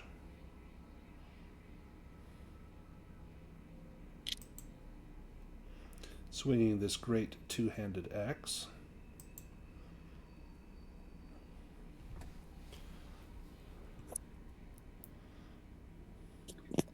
And he will step into the middle here. Alright, and he's going to go this round once at Forham and once at Thorvin. So he needs to make 1 attack roll. If he hits, you both take damage.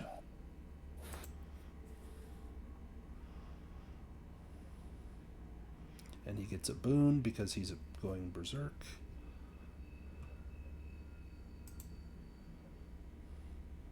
Double demons, come on.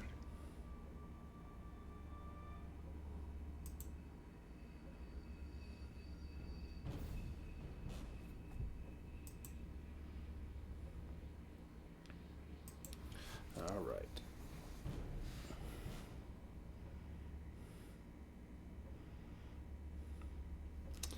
That 4 is going to do it. He is also going to activate Massive Blow, which does an additional, I think it's 1d8 damage. Let me get that activated. He's just about blown through all of his willpower in a fell swoop, but he's going to go out big. So yeah, Massive Blow inflicts an additional d8 points of damage. Oh, you know what? He can't. So he can't do it if he's moved. So never mind. He's not going to do that one yet. Okay. So both Forham and Thorvin, unless Thorvin wants to evade or parry, will take 7 damage. I'm going to activate Suck It. So now I get through my armor. Okay, excellent. And Forham, I'll let you give yourself that damage. Yep. Alright, this little beast man over here is going to go after Gotrek. This is the Beastman Tusker. Comes at you with a short spear. Do you want to evade or parry this? I guess you can see if see if it's even going to be a hit. Dear. It's still a hold it. Okay.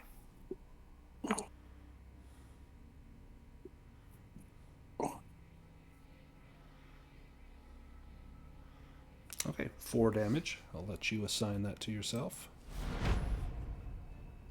Ooh, I see a splat.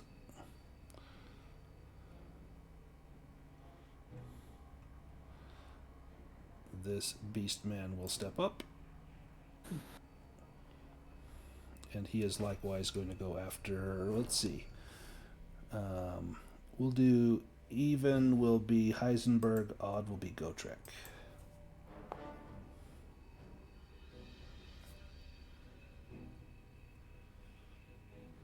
Even Heisenberg. And you can parry or evade this as he comes in with his hand axe.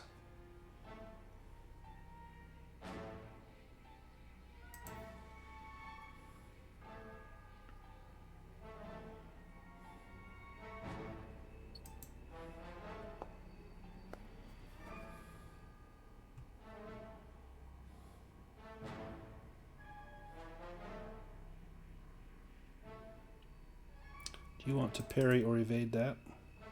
Nope. Okay. I'll take it.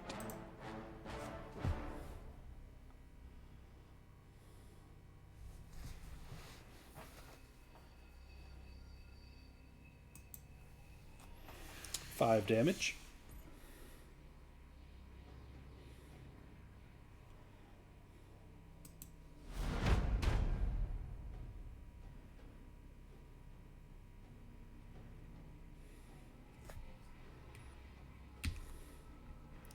This guy will step up. He's got a large wooden club. And I think he's got Berserker.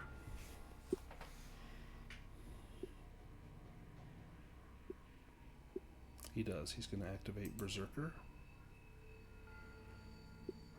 This has to be the dumbest art. This guy's like some sort of ape.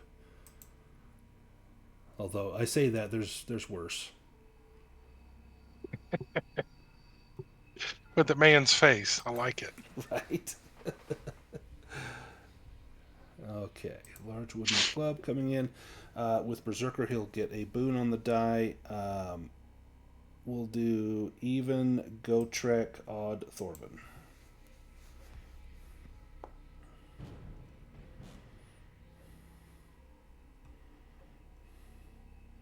Thorvin.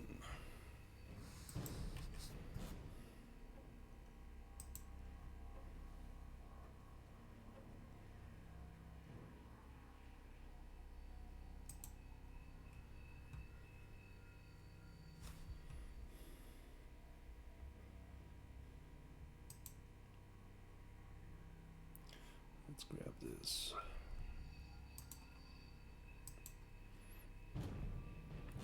Then Heisenberg, you will be up next if you want to start thinking about your move.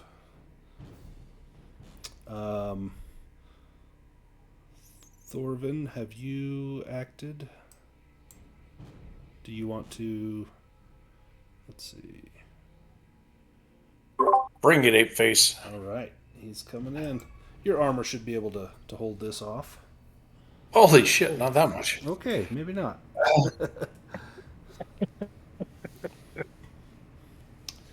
Ask and ye shall receive. 15 for Thorvin. Got it. Heisenberg, your turn. Well, I'm going to kind of squat down so that, or perhaps lay myself out so that it's easier to catch on to this, and then I'm going to cast Pillar under myself Given I'm assuming this room is taller than... It is. Yeah, tall tower. And so you don't need to make an acrobatics roll because you can choose not to target yourself with something like that. So you would know it's coming, so it'll just raise you up into the air. Let's put you out of range of any melee attacks. Yep. So And you I are. will now be on top of a 9-foot spire of basalt. So you are now safely out of harm's way unless they have a ranged attack.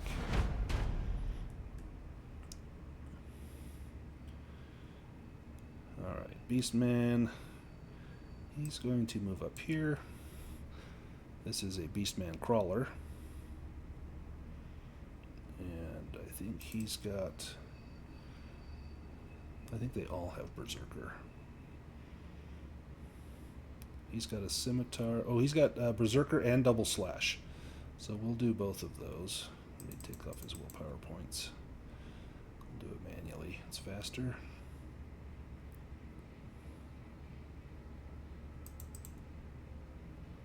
Alright, and this will come in at both Forham and Thorvin with a Double Slash with the scimitar.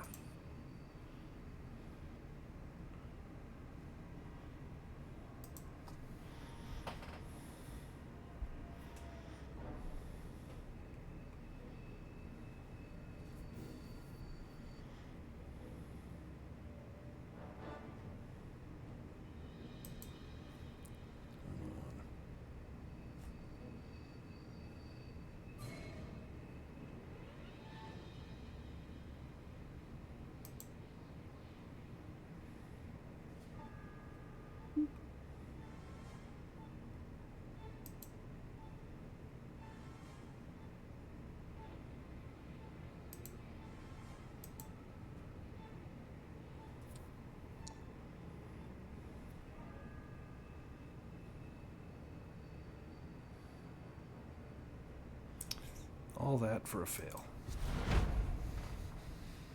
It's a lot of willpower to hit my baby oil. And he could not do it. This guy is going to come up. He's going for Aoden.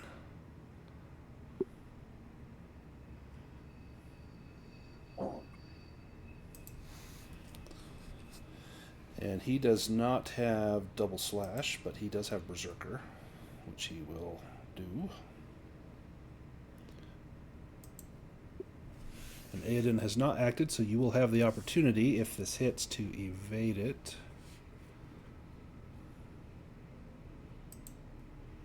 Get the boon on here. And Gotrek, you will be next after this.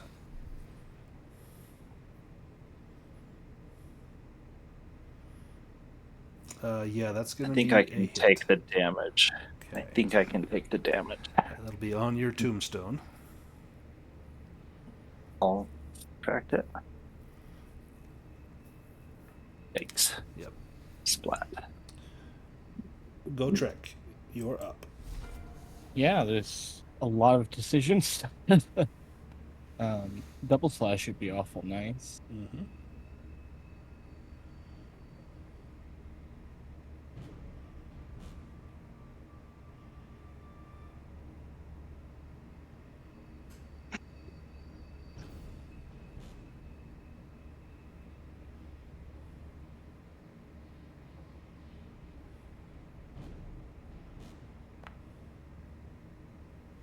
Oh, Oh no. Shoot.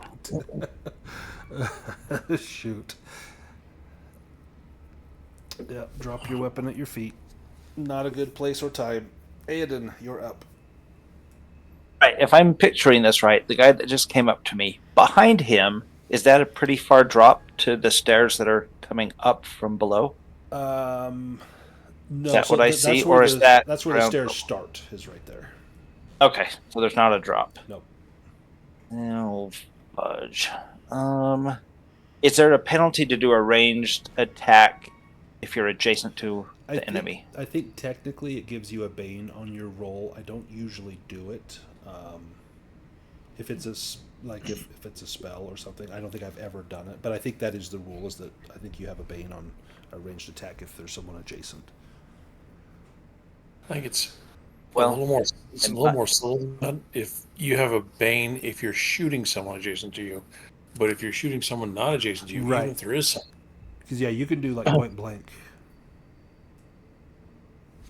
So Bane or no Bane? No Bane. If you're attacking the one that's Okay, right, I that's got it. on you. Yep, if there was a drop, I would have done Gust of Wind. But let's do a Fire Blast. Sweet. This is my big fire spell, and I gotta get rid of this guy, so I'm gonna up the power level. So the gem on the end of Aodin's staff glows nearly white hot, and he swings towards that whatever that is, that human ape. That man with the ass of an ape.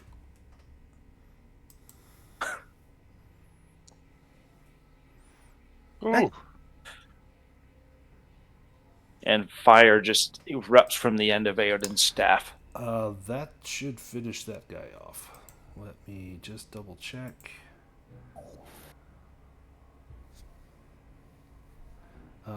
Yes, so he had a little bit of armor, but you did 1 point more than you needed to do, and so that should take him out. Let me just double check.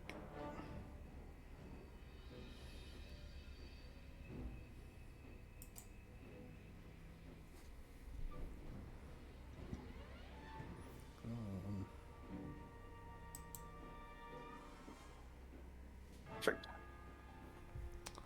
And I think... You can move if you want. Yep, okay, that's me. Perfect. Thorvin. all right. Thorvin takes out his brand new sensor, puts some incense in it, uses his torch to light it, does the whole Dread Pirate Roberts, I am here, but soon he will not be here. And as the first round of combat, that's what he does. Perfect. That's your build up. You've got this little smoke plume all around you. Heisenberg, you're up first from atop your pillar. Yes, I will targets this beast man right below me. The chopper. Yes. And send forth a blast of entropy. Ooh. All of these, let's see. Yes, I suppose these are some scary creatures. I've never seen anything like them, so I will get a little scared. No. Oh. Well, it was a better roll, but your spell fails to go off. Do you climb down from your pillar? No. No. This is coming in at Gotrek. Let's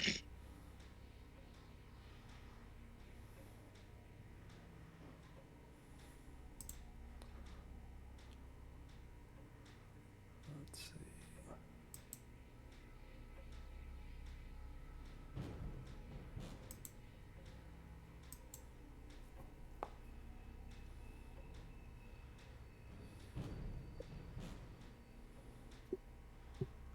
Do you want to parry or evade? No. Oh man. Oof. Spear thrust comes So- in. That's 7 damage. I have 6 health and 1 armor, so it's just enough. So you were at 0, so you will drop. Thorvin. I hadn't forgotten this guy hit me, so we shall be unforgiving. I need the token where he turns around and he's got his swollen ass, like he's on display for mating. Half man beast, half sword. We're gonna meet that way. Oh, I thought you meant Gotrek. Yeah, Gotrek's ass is all swollen. I've heard about those dwarves. Nice. 9 slashing damage on Beastman. I don't think that's enough to finish him off, but let me give him some damage.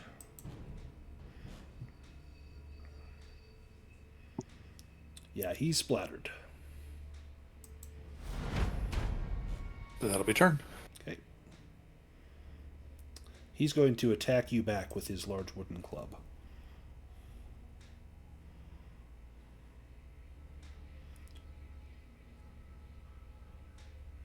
Let me grab a boon here.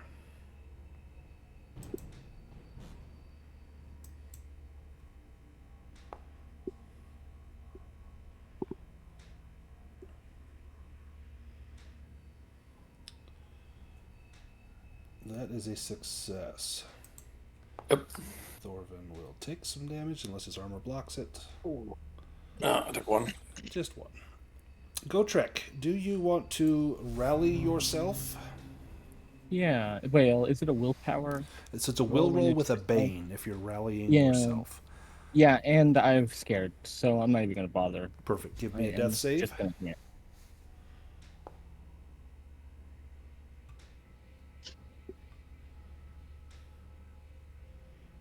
Oh, that dragon would have been nice. Excellent. One success. Oh, I ended and then you Oh, ended. whoops. It's the It's Beastman Beastman thing. number 2's turn. Let's go back to Beastman. We can't miss him. He will... He's going to come up after Aedan.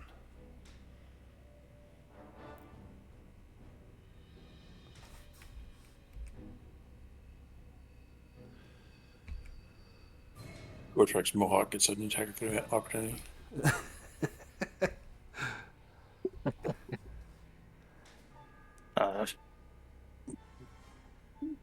Thought I was hidden behind the pillar. Oh well.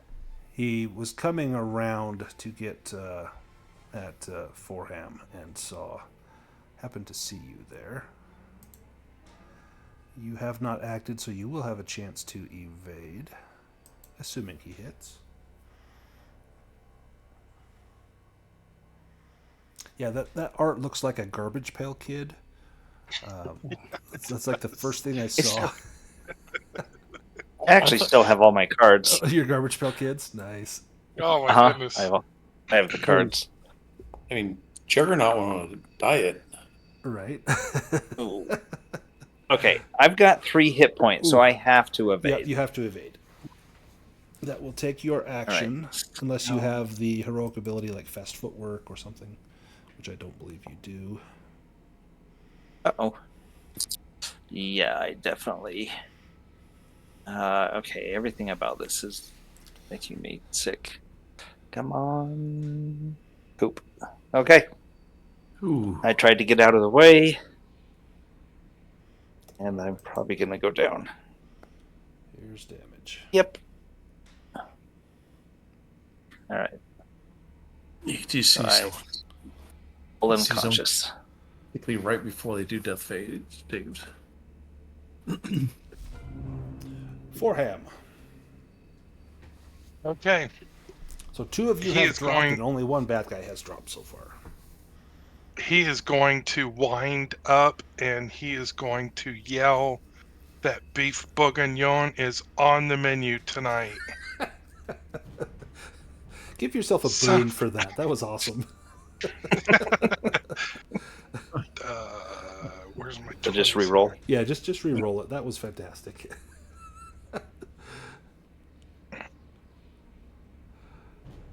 Apparently that's how you put Son of a bitch. That just makes me angry. Oh, Wow. Okay, there we go. Look at that. All right, Double Dragon. Do you want to double your weapon damage or get a free attack against another enemy? Oh, I'm going free attack on the dude The to Tusker the south of me. Yes. or Crawler, whatever that guy is. Nice.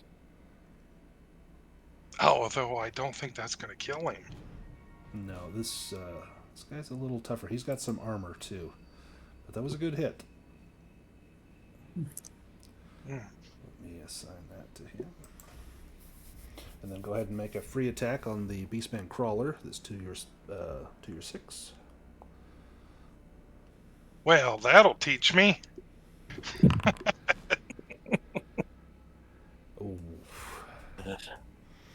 Thorfinn, I want you to have my sword. This might be the room where we all die.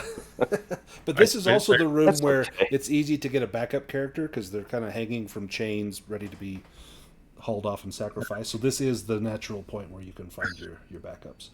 All right, so this guy gets a free attack. I stab Thorfinn and take his sword. All right. All right, free attack with the scimitar.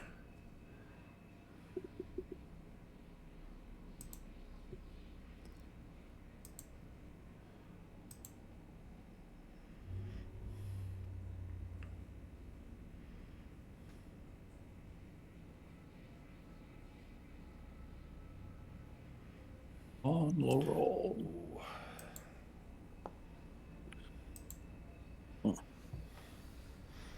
That's not the roll.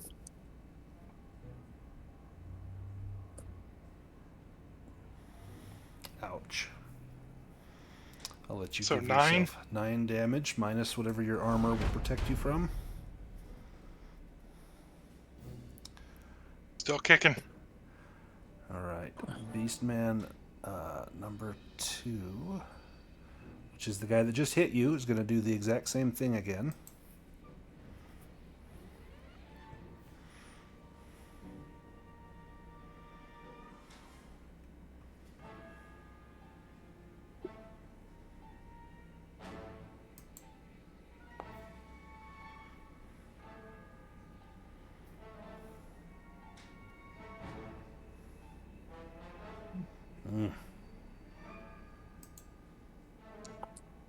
Oh, that says Thorfinn. That's not Thorfinn. That should be... actually, it will be Thorfinn. You've got armor. Sure. Take it. Oh, yikes. Well, better you than anyone else in that instance. Yep, got it. Aoden, you are down. You can try to rally yourself, or you can just make your death save. I'll make my death save.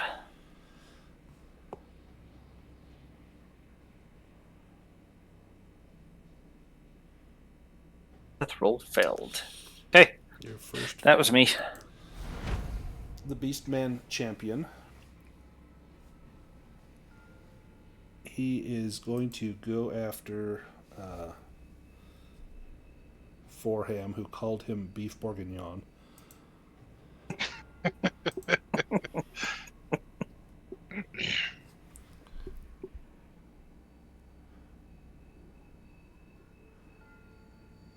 Double dragons, come on.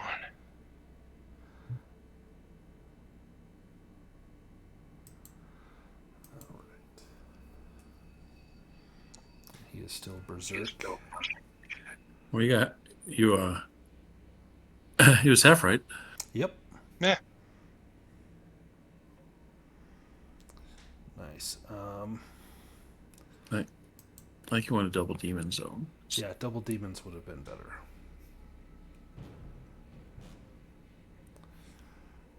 All right, Forham, where are you sitting, health-wise? I'm Playing the trombone. I am down. Yeah. Pool of his own blood. Why? Just wondering. Just wondering. Ouch.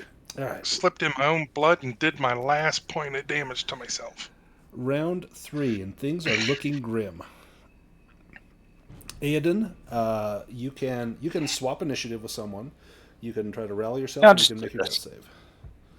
Just do this. Whew. Okay, one more, and Aoden is dead. Beastman number 2.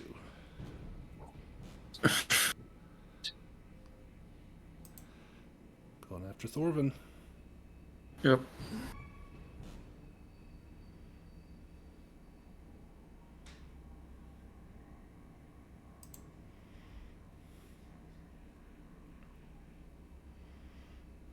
You got a scimitar?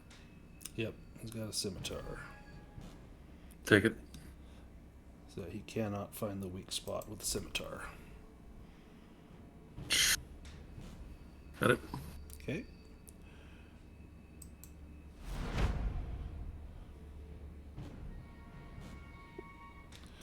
Beastman number 1, and then Heisenberg. Well, he's going to go after Thorvin as well with the scimitar. Or, sorry, wooden club. He also cannot find the weak spot.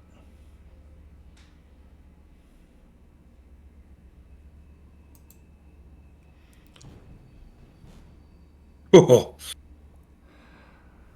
All right. That is a miss. Heisenberg, you are up. All right. Perhaps these beastmen will be reasonable if I let them have their share of the loot. I believe I will cast Pillar beneath Aodhan and lift him up to my level. Okay.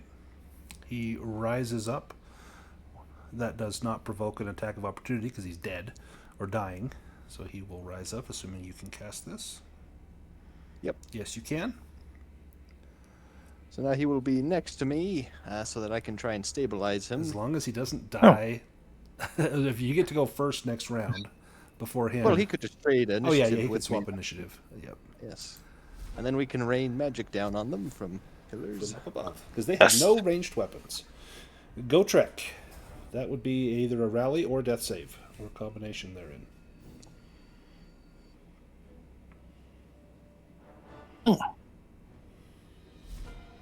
Nice. You may pop back up with some hit points here. Forham, that same for you, a rally and or death save. I will do my death save, Good luck. hoping they will just grow bored of me and leave.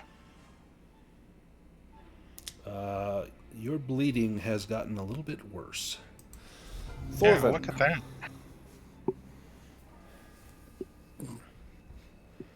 I will do the Unforgiven. Nice. And slashed him with a boon.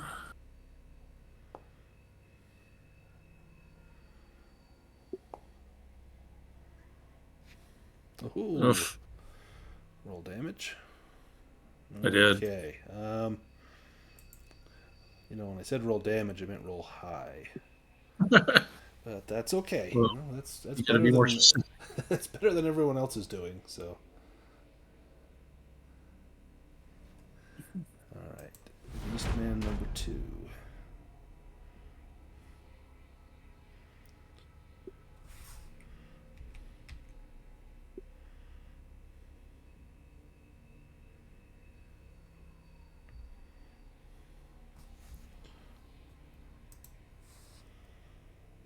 They are just going to surround and pound. Yep.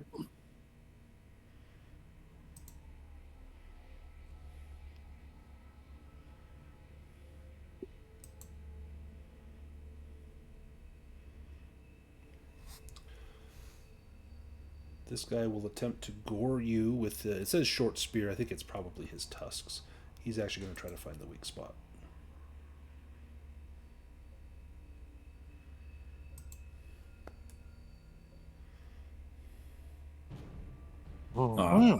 He did.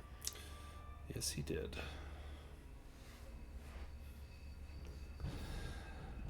Okay.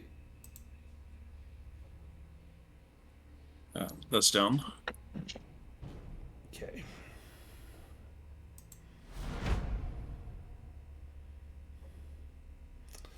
The Beastman champion is going to come over to the basalt spires and begin to pound at them with his two-handed axe. And you can feel the vibrations in there, but they are solid. They do not move.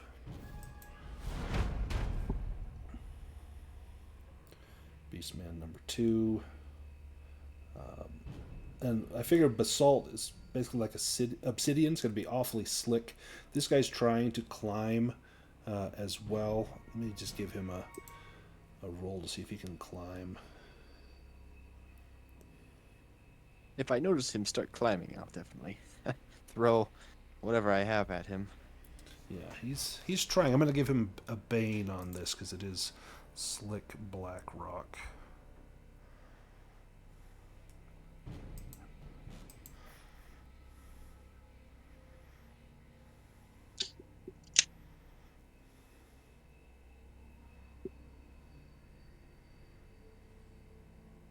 Yeah, that's what they're going to do. They're going to start scaling one another. He fails. Okay. Wow, 3 rounds and most of the party's down. We've got one person up.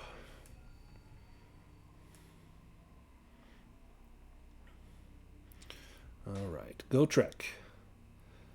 Rally and or death save. If you rally, you're probably getting annihilated. So probably just a death save. Well, There we go. all the same, really. Roll a d6 and recover those hit points. Oh, and it's an action to get back up. Yeah, isn't so it? what sucks is they're going to just Yeah. wail on you. Yeah. I'll probably give you a little bit of respite, just because. It's Aeden's turn. Do you want to swap with like Heisenberg? So maybe Heisenberg can stabilize you. With Heisenberg. All right. So Heisenberg, that is going to be a healing roll with a bane, unless you have bandages. Does Aodhan have any sort of bandages or surgical equipment? Because I do not. I do not. And you Well, don't have I will, any sort of healing magic. Do you have any? Does Aeden have any potions in his pockets or anything like that? Or mushrooms? Nope, of I any do sort? not. I do not. All right. I have a chess set. We can play chess up here. I'm a bit sickly seeing all of this going on. No. I only have a 7 for healing. Shoot. Well, it was Ooh, a I'm gonna great have plan. I'm gonna have a death save in a minute.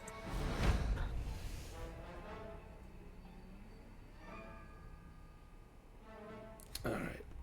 Beastman is going to, not seeing Gotrek, because Gotrek didn't stand up. He probably just opened his eyes, took a breath of air. The Beastmen are lumbering towards the pillars. Well, that's not the pillar.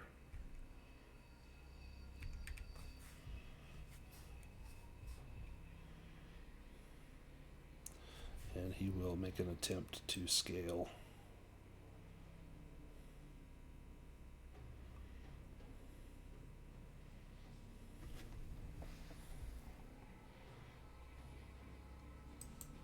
How long does your basalt spire last? Is it a stretch? It's 6 hours Oh, shift. you got plenty of time. You could do a shift rest up here. That's what I was thinking if I run out of willpower. Eventually they'll figure out how to get up there. Eventually one of them's going to go up the stairs and like jump onto the thing, but they're not quite that smart yet. The Beastman champion might be. This guy's going to try and climb up. Yeah, that's a no. All right. Aeden, you can try to rally yourself. If you do, you will pop back up and then you'll make your death save. If you want to do that, that's a will I got roll with this. a bane. All right, death save. A will roll with. Oh yeah, I'm good at will. Yeah, will I roll am with a bane. scared. If you can do it, then you will pop back up. You're still making death saves, but then on your next turn, you can take an action.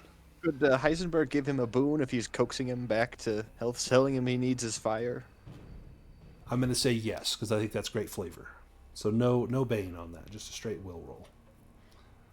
Okay, so succeed. Okay, so you're up, so you can act on your next turn, but you still need to do that death save. So watch you stand up. I got this, and then you're going to keel over and die. But make this death save. This is it. So make the death save now. Yep. If you fail it, Okay. you are done. Dead. Here we go. Here we go. Oh. Died. It's a demon. Shoot.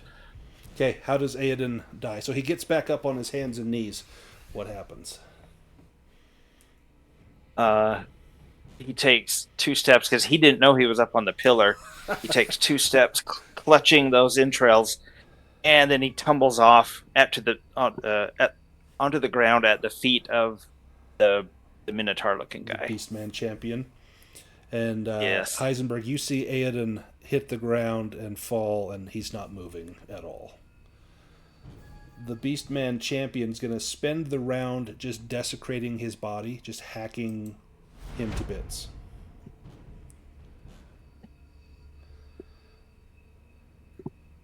Well, now who's better at reading? All right.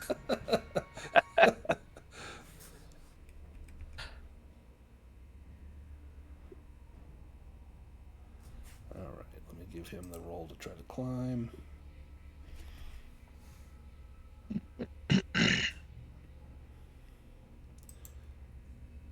With the Bane.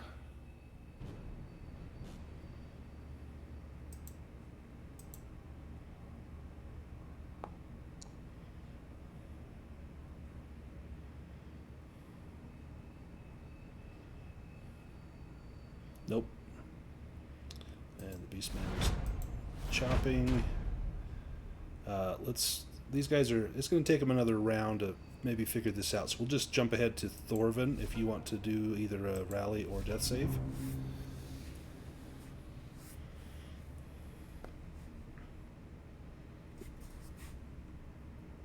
Shocking, I did not rally.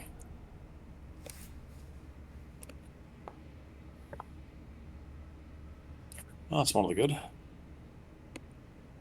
Nice. Forham. Same to you. I'm actually going to try to rally. This guy would have. He would have come over to here. He would have ignored you, this beast man. Sorry, would have come over to here. Oh, he's going towards the pillar. So do 2 die 20. yeah. So it's a will roll with a Bane to try to rally. Oh, okay. Oh shit!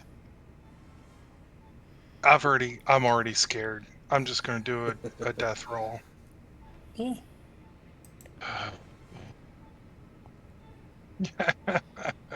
at that. Not looking good. Not looking good. But around 5.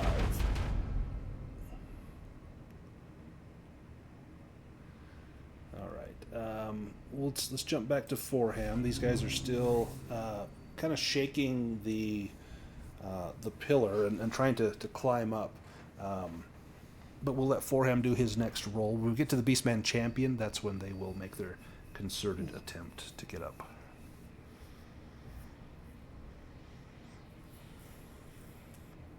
Prolonging it. Nice. He made it. There's a success. Heisenberg. Well, I'm going to. I guess the Beastman Champion's most likely the most intelligent. Yes. I would like to try That and guy with the persuade ape him. ass looks pretty smart too, but I think it's probably the champion. Well, I will try and persuade him and tell him that he's made a terrible mistake. I was sent by the demon lords, the chaos lords of this fortress, and that I am their servant, and if they kill me, they'll meet a most painful end, and that their best course of action would be to leave, or I will have to deal with them in that manner. Give me a roll for that.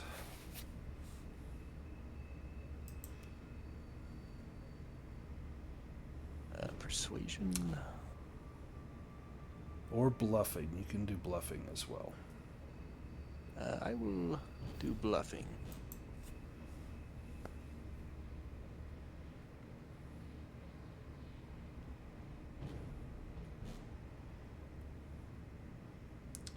He says, "Give me the sign."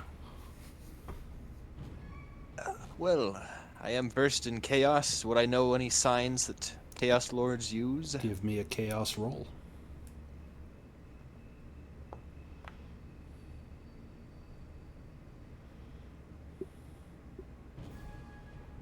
You do. You would know some of the universal chaos signs. In fact, you could use your magic to trace it out in the air, and purple smoke would trail after your finger as you trace this sign.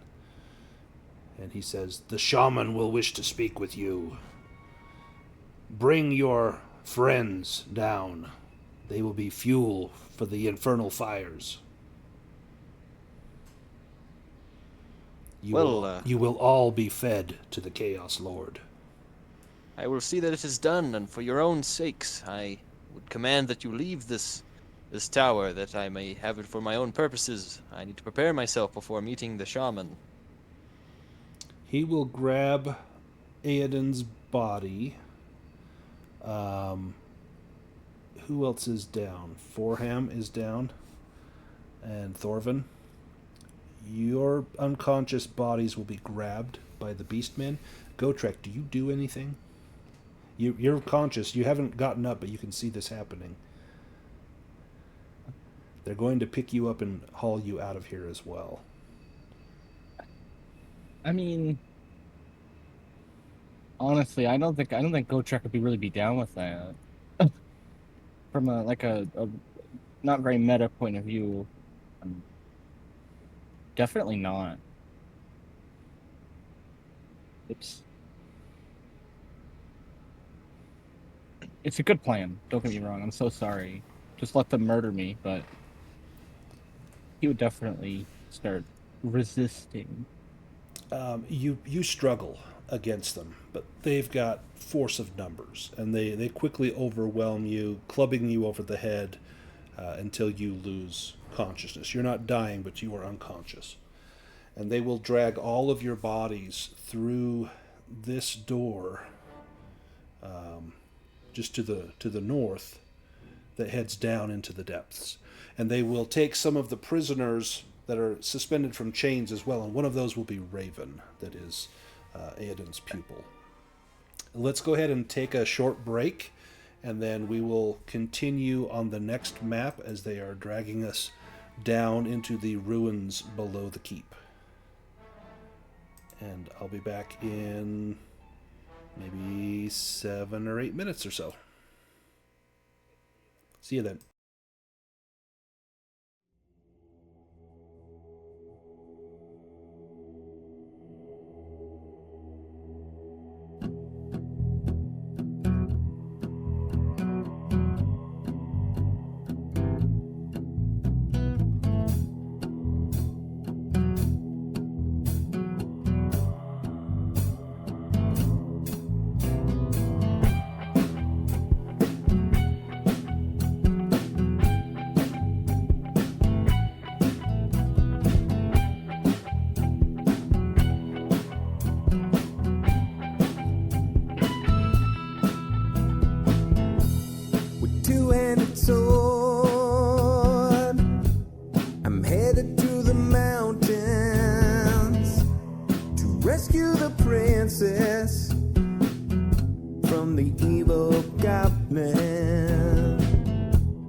Corpses up under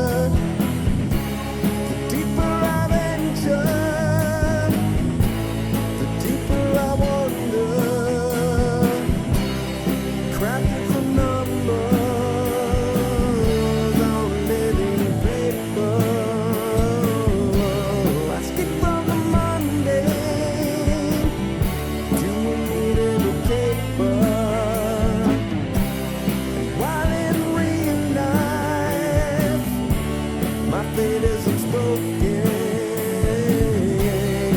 Hero roll of the dice and my fate is unspoken.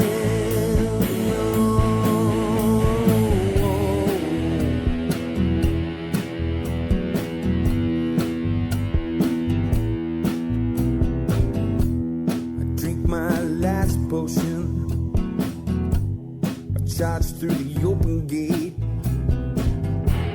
The flame of the dragon tried to seal my awful fate with a handful of dice.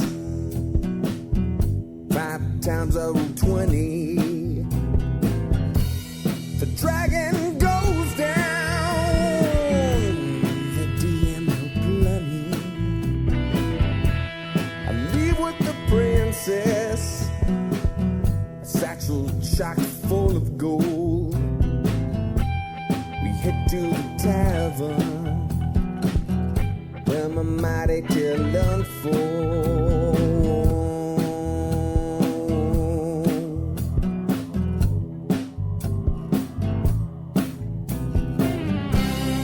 Crafted from numbers on living paper. I skip from the mundane to a medieval caper. While in real life, my fate is unspoken. Hero roll of the dice and my fate is unspoken. The king honored me with a mighty crossbow. It's blessed by the elves, he said. I thank him and I go. The life of a hero, struggling to stay alive. It's worth all the hardship though, 'cause now I'm a level 5.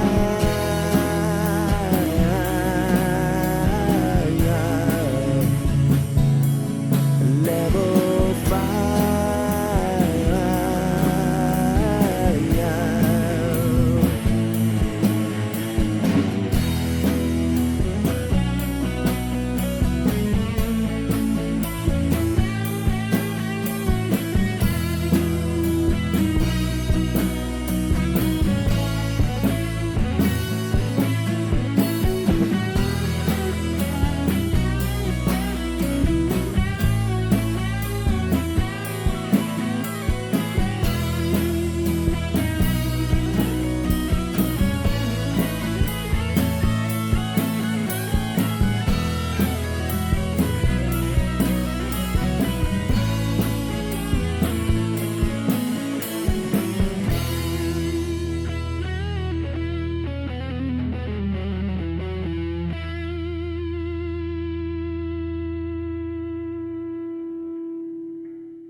All right. Well, I am back.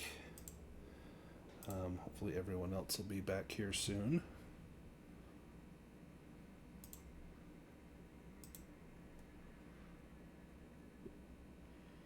Let me get us here. Star the Sea. All right. Once we got everybody here, we'll get back to business.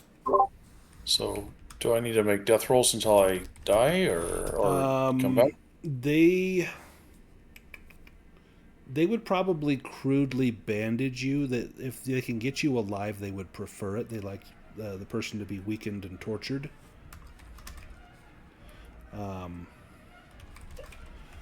So you would, unless you want to die. If you want to bring in your other character, you can. Well, no,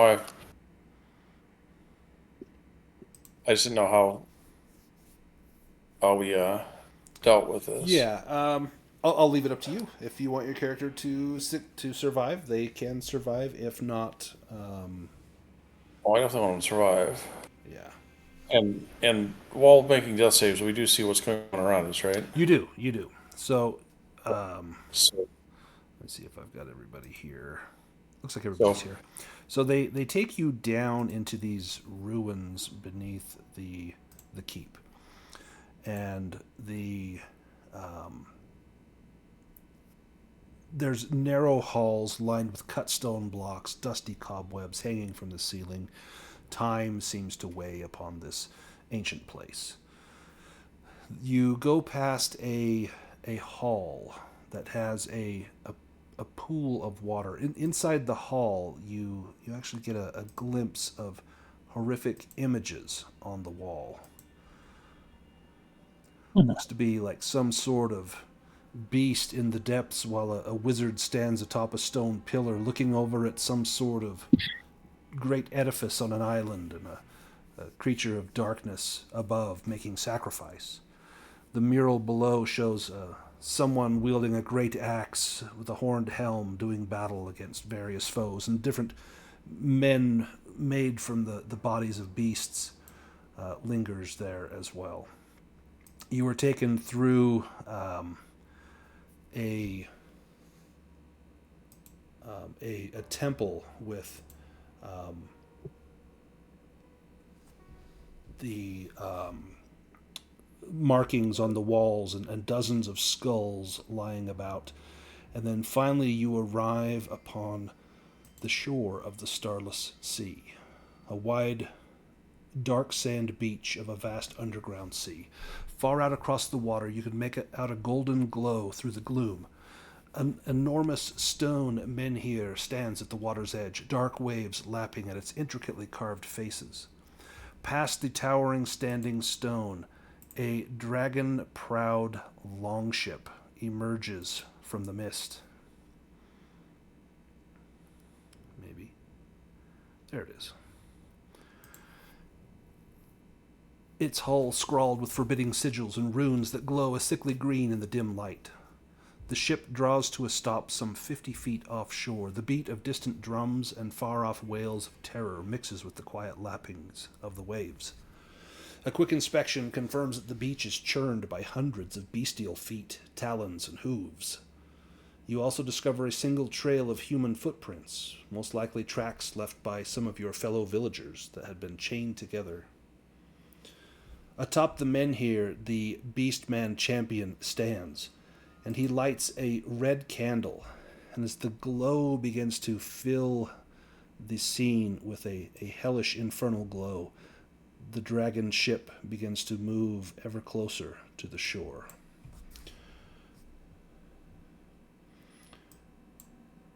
The Beastman orders all of you to board the ship. Through whip and sword and spear, you are thrust upon this vessel. There is no crew on this ship, but he assures you that the Chaos Lord will see you safely to the temple. The ship slowly begins to pull away from the beach.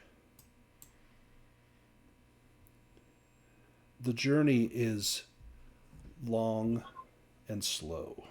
There is no wind down here to push the ship to fill the sails.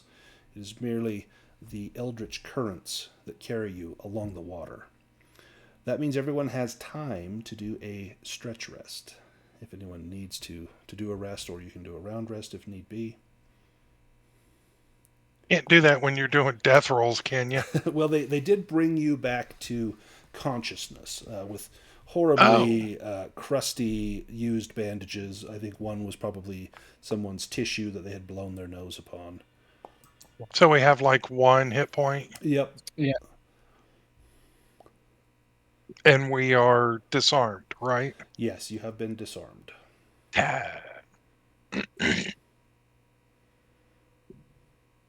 Well, let's see what happens. The island draws closer, revealing the source of that golden glow, a towering ziggurat with burning light radiating from within the sliver-thin cracks between the massive stone blocks. A wide ramp circles the edifice, sloping to the top of the temple.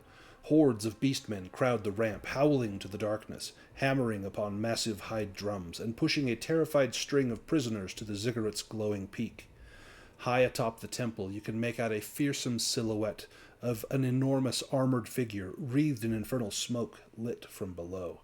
It is reminiscent of that mural that you saw while traversing the Underdark.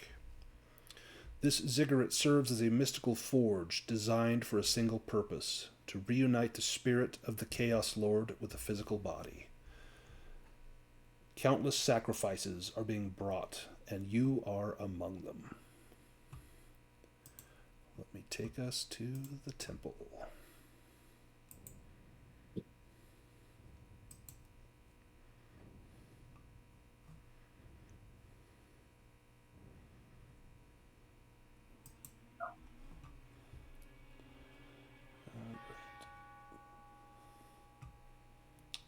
We've got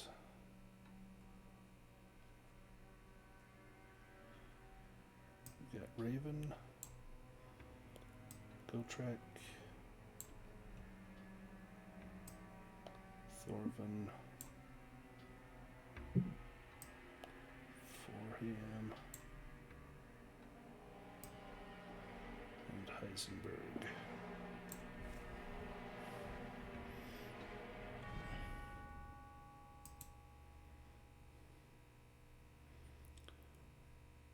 Up ahead of you, you can see beastmen along the ramp that leads counterclockwise up, climbing the steps. They urge you forward, this way, and they point up the ramp.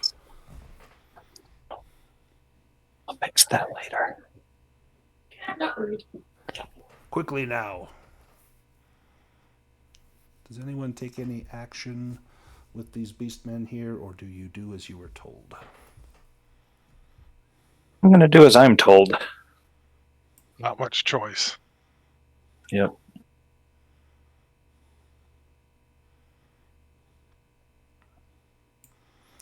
If you had wanted to fight, there are 22 beastmen here upon the ziggurat. We did so well last time. Against 6. Dirty bastard. I think you took out one of them. Dirty bastard.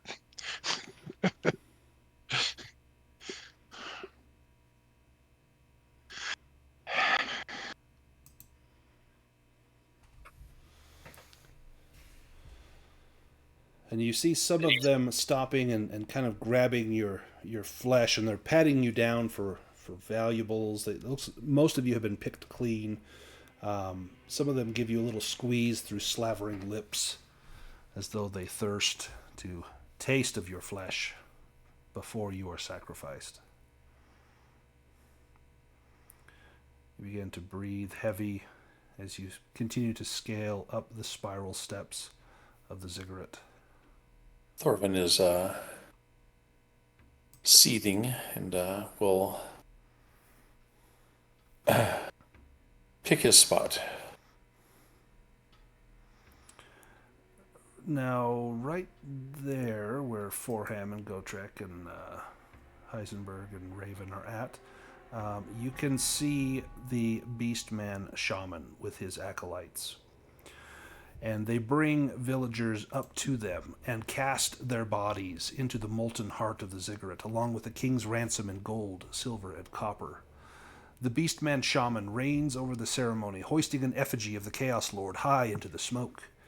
You see that shadow you saw was not a figure, but merely this creation of leather and hide and wood and metal to look like the Chaos Lord himself. Their hope is that will become animated through this blood sacrifice. As you reach the top, the beastmen say, "Go and wait your turn." You see the vast smoking pit that glows with a hellish light. A mighty beastman hoisting the effigy of a fearsome armored figure high into the swirling clouds, as prisoners are hurled screaming, one after another, into the pit. A trio of snarling beastmen upends woven baskets, pouring thousands of coins in after your fellow villagers, producing gouts of hissing smoke and flame. All about you is the thundering cacophony of drums and bestial howls as the bizarre ritual nears its climax. Aeden's lifeless body is taken, stripped bare of his clothes, and he is cast naked into the flames. And then his robes and whatever belongings he might have had are summarily dumped in as well. Coming up from behind you comes a throng of beastmen carrying your own weapons and belongings. They hope that the magical powers in some of those belongings will fuel the fire and bring their leader back. What do you do? You said there's a giant effigy. Is it around the pit? Yep, it is kind of suspended over the center of the pit where the light seems to be emanating from. What would Raven do?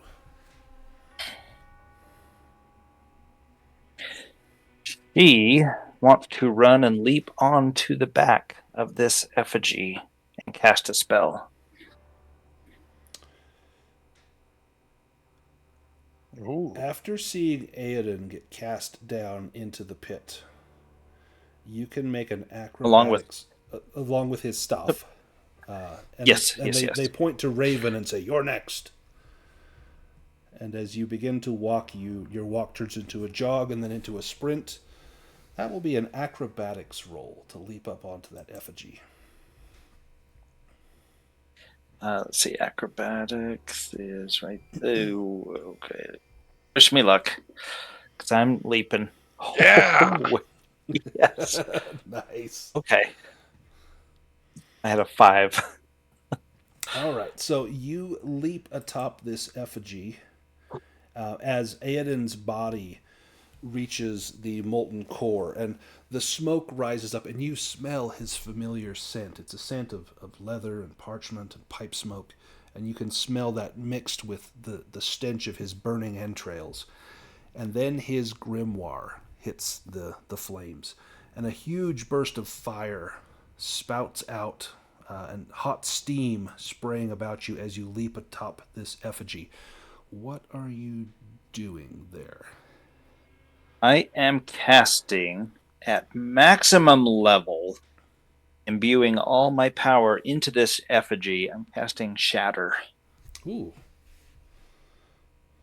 Okay, and you are hovered over the pit and you want to shatter the effigy? Yep.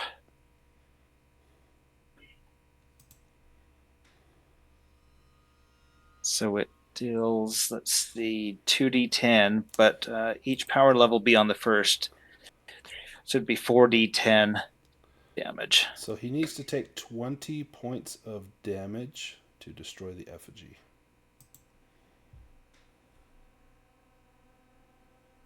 See, oh no, that's plus. Sorry, I'm trying to 2, 3, 4 roll 4d10. 23. Okay. Oh. The effigy splits apart. I need an acrobatics roll for you to get off before you go down into the pit after your master. Another acrobatics. You can do evade or acrobatics. I'll let you choose. Evade is much better. I'm skilled in evade. All right, here we go. Wow. Well done. What? Thank you. Thank you. Gosh. Nice. You leap over and you are hanging right on the kind of the edge of the pit, probably by your fingertips, clutching onto the edge. You can feel the heat washing up beneath you, and flame begins to singe the tips of your hair. But this is not an unpleasant feeling. You are used to dealing with fire. You hear the howls of the shaman and his acolytes at seeing what has transpired, and they will immediately attack. So, could we have used that distraction to grab like one of our swords or weapons off the group of people walking by us? Yep, give me a sleight of hand roll to try and grab a weapon. Sure.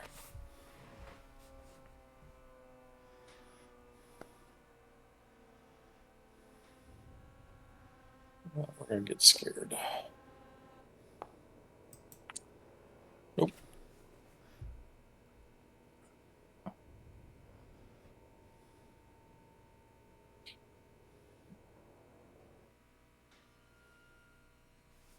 Maybe perhaps the beast man that was carrying our weapons that's standing next to me could, instead of trying to grab a weapon, could I just plunge my hand like into his eye sockets and cast Unbind on his bones? I think it doesn't work on living things. I think it's only inanimate objects. It does say an object, so. Yeah, I don't think it's a living thing.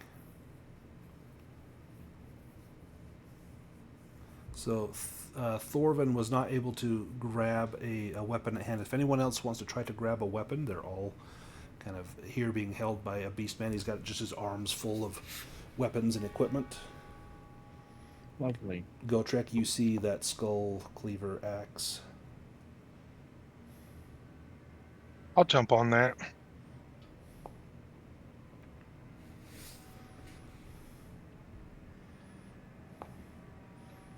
You guys are going to do it with your fists, aren't you? Oh, hey, there we go.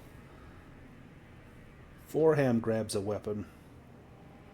Any chance it be my sword? It is your sword. A stroppy. Oh my gosh. You got it. Your hand Can I use a closes.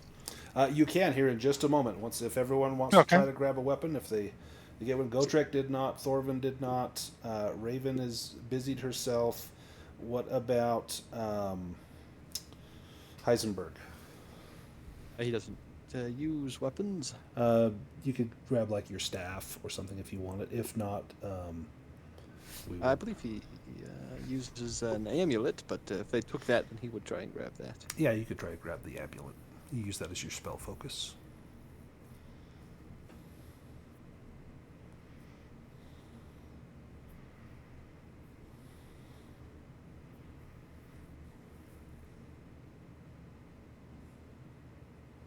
Nice. I will, You use your chaos magic and just draw it to your hand. if I can do that. Yeah, I think that'd be cool. Well, you feel it. I'm going to die in a minute anyway, so why not?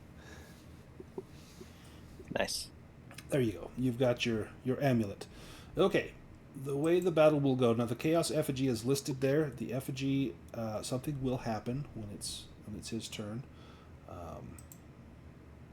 But the effigy has been broken. Let's get to combat. All right. Let me move Raven. You were kind of here on the edge of the pit. Beastman Acolyte will go first. And Beastman Acolyte has a scimitar. He is going to come and just try to lop Raven's fingers off.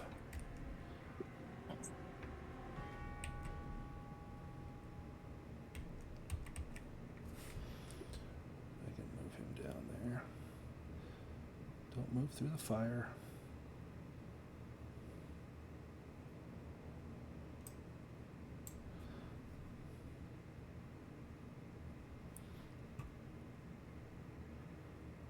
Let me turn this off.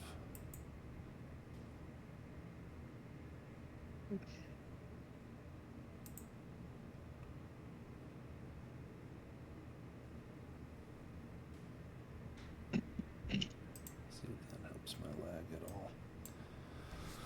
Okay, he's going to lop at Raven's finger. So Raven is just kind of hanging over the pit by her hands.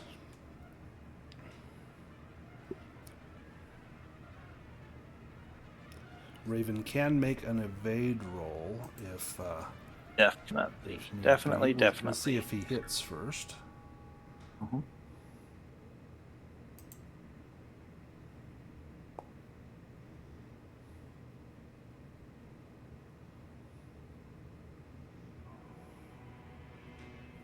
All right, that's going to be a hit. You want to evade.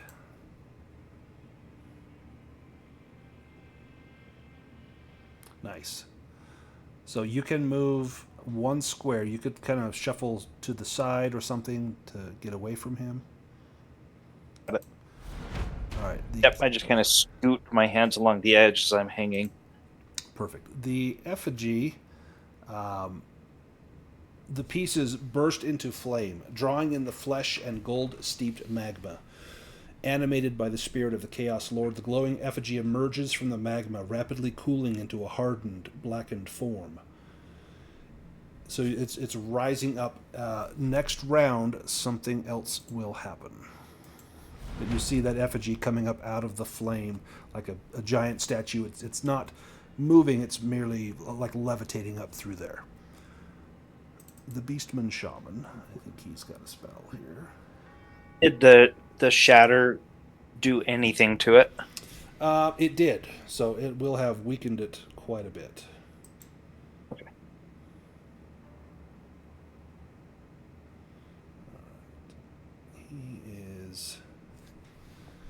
He begins to wave his hands. He's casting some sort of magic upon the effigy. Forham, your turn. I'm going to use my sword, and I'm going to yell, by Anvil and Hammer, be dead. And I'm going to use Astropi's The lightning or Nice. lightning flash ability. Excellent. Now let me pull up Astropi. I think, does it say what level it does that at? 2. Am I able to add to that?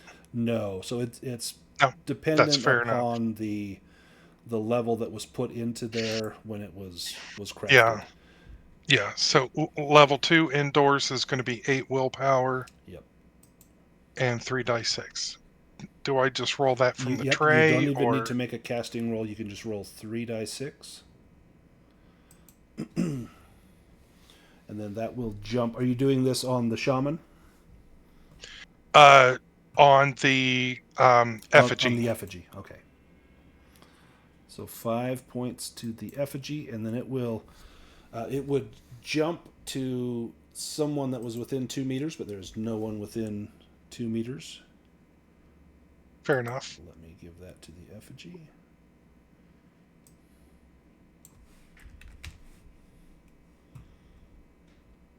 You see the electricity course over the body, arcing as though there is a significant amount of metal that has formed in this thing. Thorvin, your turn.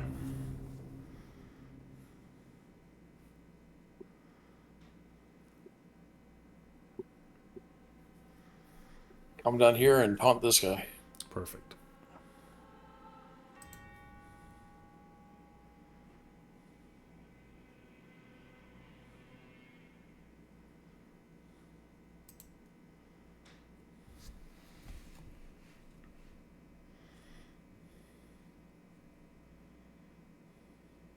Yeah, that's all I got.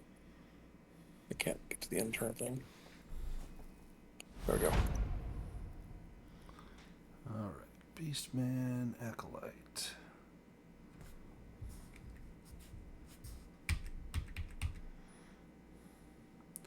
Coming down at Forham.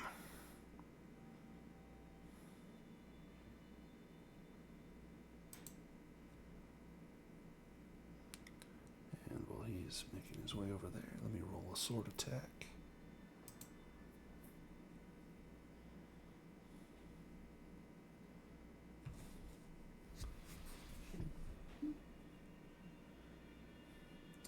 That's going to be a hit. Oh, it says Raven. Sorry, that's supposed to be Forham.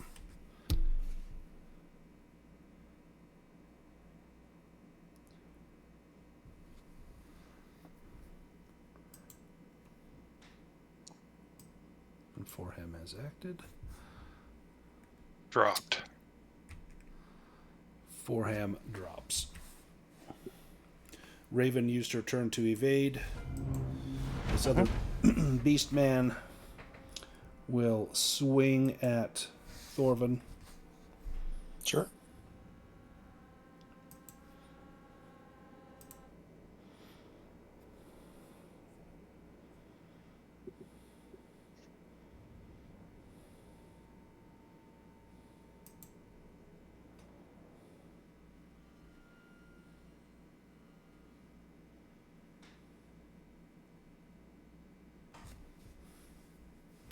That is a fail. The effigy does nothing else this round. Go Trek.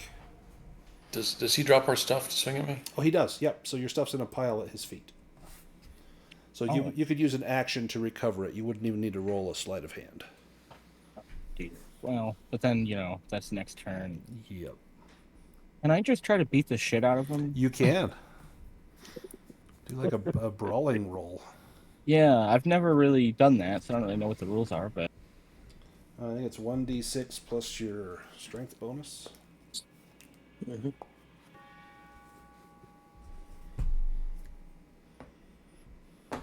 Oh, yeah. Yeah, that sounds reasonable.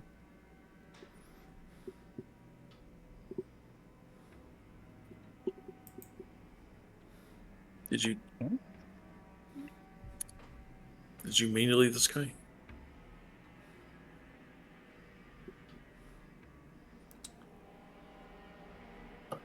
Seven damage to the acolyte. The one, Or yeah, to the the- drop yeah. collar gear. I thought it was this one. Oh, it was the little blue guy. Let me give him 7. Yeah, you probably wanted to stay next to that guy. He is almost splatted. You took him down to like 55% of his hit points. Heisenberg. Well, I would like to try and halfway between the hexes behind the shaman and where he is, raise up a pillar so that it flings him into the pit. Yeah. Go for it. He'll have to make an acrobatics roll. Nice. Very smart. Ooh. All right, let me give him acrobatics.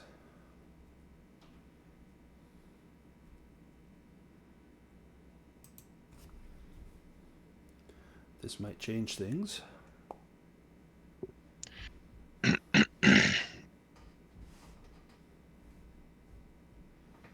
Okay.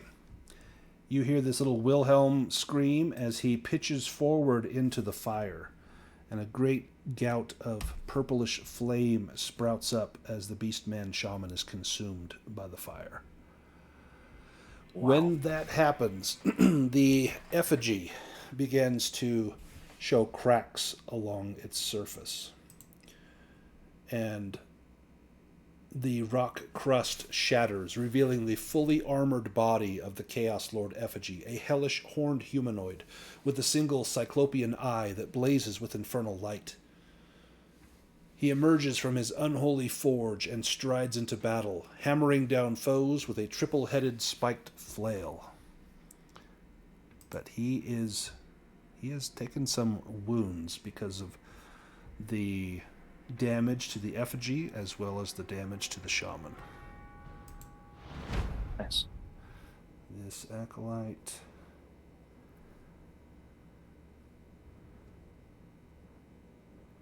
There we go. This one here. It's going to move down, kind of leaping around the little pit there. Come on, move. Sorry, I've got like a 6-second delay on any keystroke I do. That's why it's a little delayed here. Foundry is a fickle mistress. It is. I think Friday night there's a lot of people using it, and the server might be a little bit jammed up too.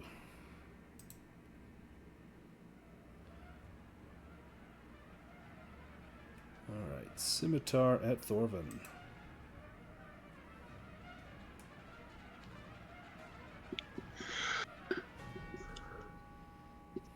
Wait, at Thorvin? Or sorry, that should be at Raven. Sorry, trying to cut your fingers off. You cannot evade. What? Because you've taken your action.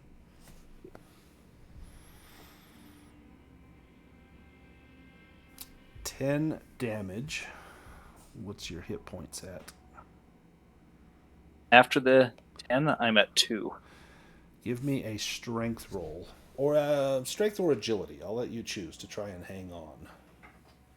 Agility. Do you use your strength or do you use your agile reflexes?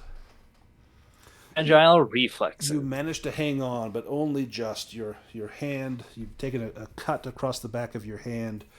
It feels as though perhaps a bone has been compromised.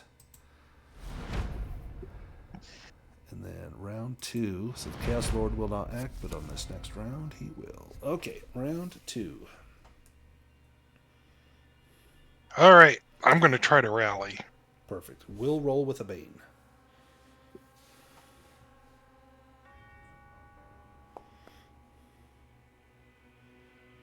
Nice. Yeah, I rallied. Nice. Then give me a death save.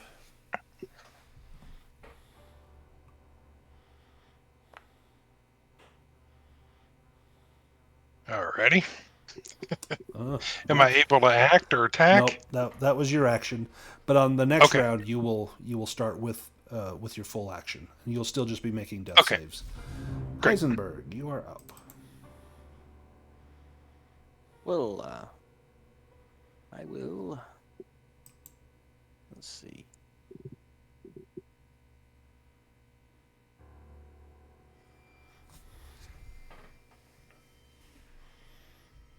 Would I be able to target the Chaos Lord's flail and cast Unbind on that? I don't think Unbind works on magical things. And it is definitely a magical flail. His armor is likewise magical.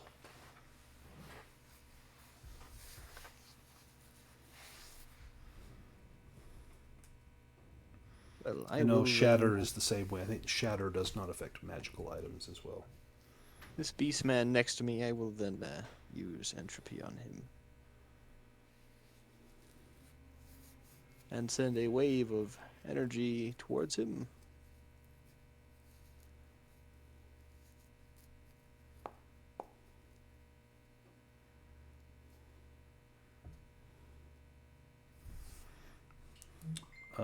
Ooh. I think he's going to be dead. I think after the beating, the bare-fisted beating that he took from Gotrek, I think that's going to finish him off.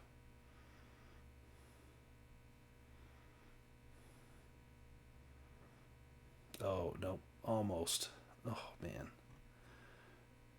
This whole session has been almost.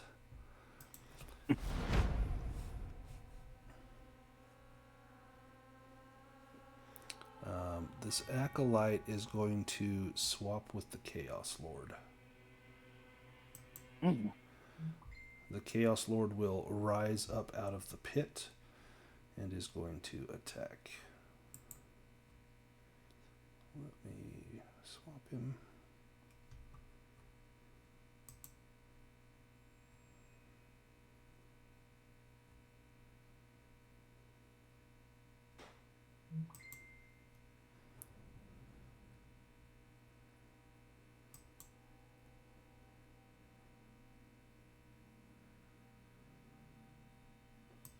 Okay, Chaos Lord will make a monster attack here.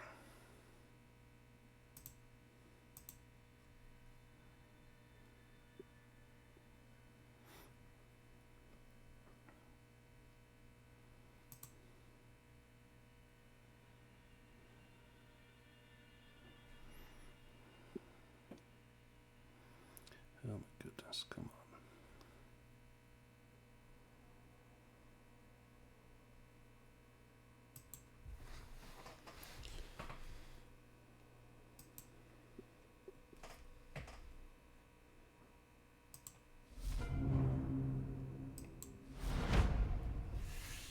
It will not get on him.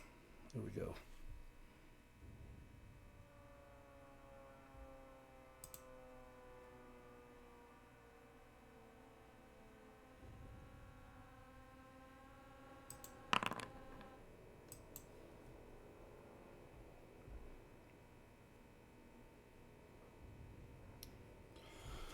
Okay.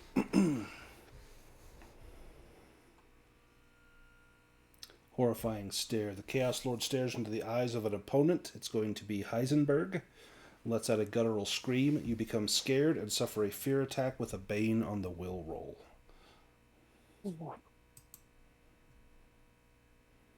So you will take the scared condition. If you don't have it, you'll take another one. And then I need a will roll with a Bane. Wow, that's really bad. Let's get your fear result on here.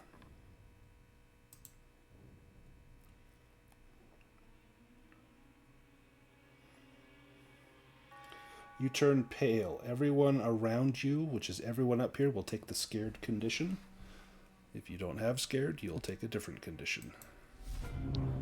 And he will stride out onto the top of the edge of the pit here. Gotrek, you're up. All right. So we all become scared. Yes. Yeah. Well, I guess I'll pick my weapon up. Yep, that's your action, unfortunately. Yeah. But don't worry, because now the Chaos Lord gets to go again.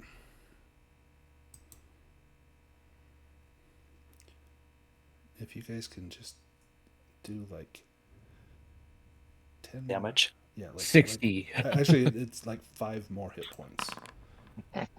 And Lots of beastmen. lots of beastmen. Isn't that just an insta kill on this whatever we're on top of, or are there walls? Yeah.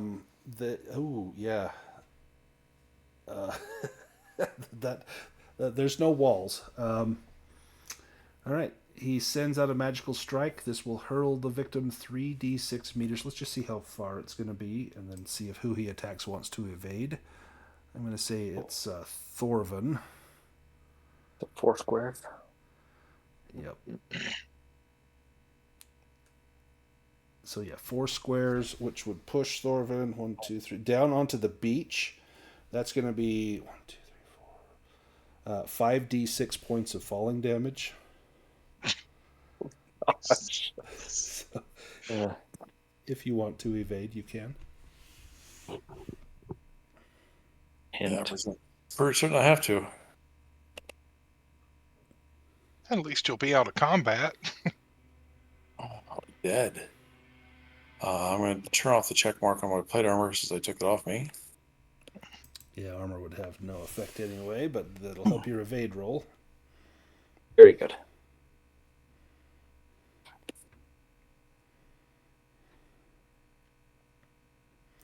Nice. You managed to dodge that. The Acolyte. Which one is it? This one here's going after... Oh, it's going to be Raven again. Swiping at your hands. Well, I've got 2 hit points.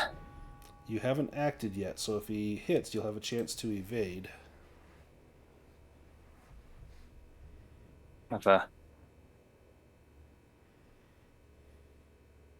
Yeah, you're going to have to evade.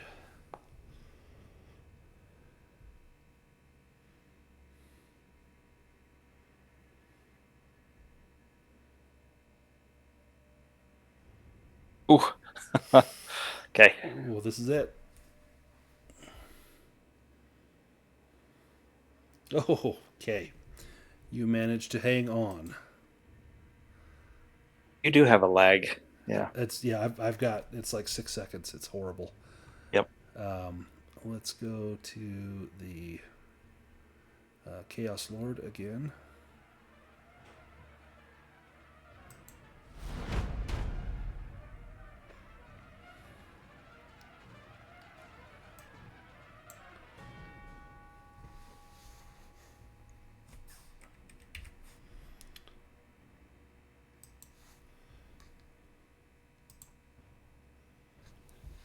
Monster attack here.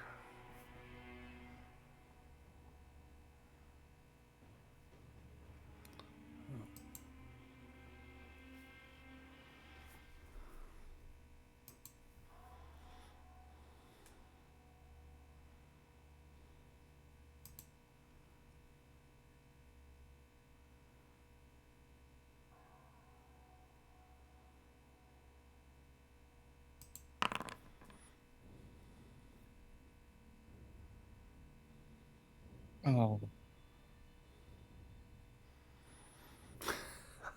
Jeez. Okay. He's gonna step up too. He can get everybody.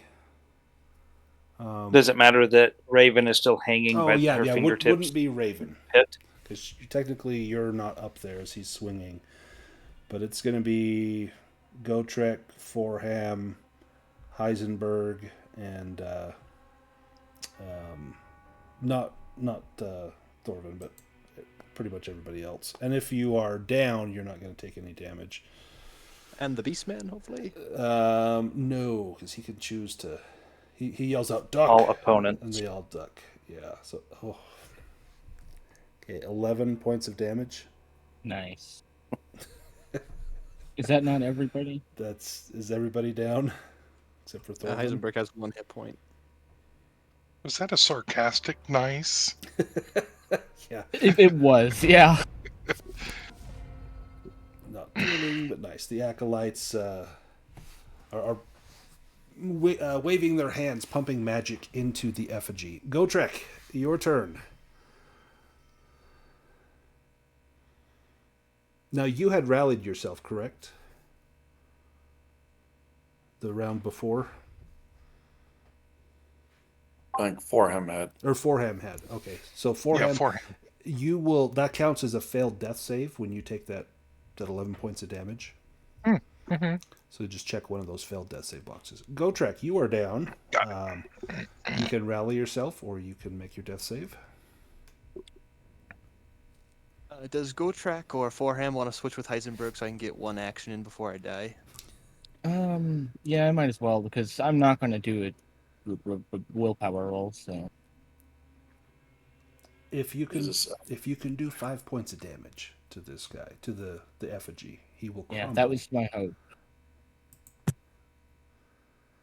Yeah, I'll So try to- focus all your attacks on the effigy. Yep. You still, and then that will trigger the end game here. This isn't the end game.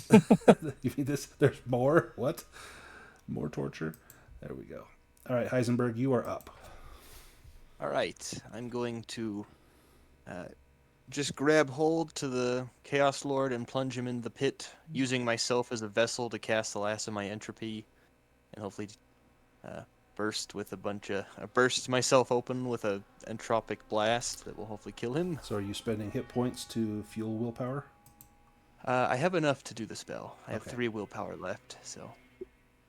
Do you want more so you can upcharge it? I mean, I only have 1 hit point left, so I can't. Oh, really... yeah, I guess you can't. Nope. So All I'm right. just going to grab hold to him and plunge myself into the pit and implode myself, or I'm not sure how it works. Explode myself and hopefully deal 5 points. You might deal entropic enough. If you could damage. just deal 5 points to him with your entropic blast, that will trigger the cataclysm that happens at the end here. I suppose so. I think Heisenberg would. He likes this chaos and he wants to go down like this. He's reckless, so I think that's what he would choose to I don't quite do. think you can, Darth Vader the Emperor and throw him down. I think he's quite too large for that. But you. No, I was just more hoping to grab hold to him and shove him into the pit with me and go down with him. So maybe you grab him. Now your entropy spell, is that the one that triggers the neutrons to fire off from your atoms? Yes. Yeah. So as you grab him, you will the neutrons of your own atoms to assail him like a million microscopic bullets to hit every bit of his chaotic energy. Go ahead and give me a roll. Hopefully. You needn't hurl yourself into the pit. You just I gotta think land just for this. dramatic flair, Heisenberg would still If hurl himself if into you the pit. want Heisenberg to end here, then you can. I think he will. I think Oh, that's the end he nice. would want. Oh, good. At least 5 points of damage. Nice. Okay. As you hurl him down and you go with him, you push him as the neutrons bombard each other. There is a chain reaction through both of your bodies, and both of your bodies are just ripped to pieces into indiscriminate atoms that then enter into the ziggurat and penetrate deeply through. When his core essence strikes that fire, a huge fountain of magma bursts up. You all have, let me see how many actions. So this is not done in rounds. This is done in actions. You have this many actions, and it will take you 2 actions to get back to the ship. His flail was dropped. It would take an action to pick up the flail. You can't get his armor. That went with him. If you want to grab a teammate and pick them up, that would take an action as well. Let me see how many actions we have to work with. We have 6 total actions. It will take 2 to get off. So really we have 4. So 1 action could be to pick up the flail. Otherwise we're going to have to spend actions to pick up people. So someone's going to have to grab Raven. That will take an action. Someone needs to carry... who's down? Forham is down. And Gotrek? He rallied. Oh, okay. So you're still up. It'll take an action to bind your wounds, to stabilize you. So 1, 2, 3 actions will get you Gotrek. I think that gets everybody out except for Heisenberg. Yeah. Okay. So. Okay. You have enough actions. If somebody can please help me out of the pit. Sizzling magma begins to seep through the seams in the stone blocks. The Chaos Lord's Temple, your time atop the Chaos Lord's Temple is drawing to a close. You make it down to the dragon boat as the temple begins to implode upon itself. In a brilliant flash of light, it explodes, great stone blocks bursting out in every direction. The ensuing wave pushes the dragon boat through the water, through the darkness. It propels you at terrifying speed toward the distant cavern wall. Ahead, through a sea of towering white caps and the debris of falling boulders, you spy the mouth of a narrow cave. The dragon-proud ship rides down the crest of the giant wave and shoots into the rocky maw, the howling surf crashing all around you. Darkness falls over everyone. After a time, no one is certain how long, your eyes open and you are washed up on the shore of a river nearly a mile from your last recollection. And that is the end. Ooh. So, Heisenberg did not make it. Everyone else came out with a character. You can do some advancement rolls. So we've got... How did we live? Flail, your plate, Raven, your helm, and run. Yeah, forget Gotrek. He's fine. Who wants the magical flail? Someone can have the flail if they want it. I already have a magic sword, so... I lost my magic sword. Yeah, I've got the magic axe. I'm good. Yeah, I lost my magic sword, so I'll take it. Thorvin will take the flail. All right, let me give you this flail. And basically everything else in our inventory is gone, right? Yeah, you pretty much got out of there with nothing. All right, so there goes my drum. You got out with the Scourge of Souls flail. There goes my sensor. You still have your horse. Your horse is waiting for you. Yeah, the horse didn't die, but all my food's gone. So then you can all choose 5 additional improvement rolls, and you may make your improvement rolls. Let's start with maybe Gotrek.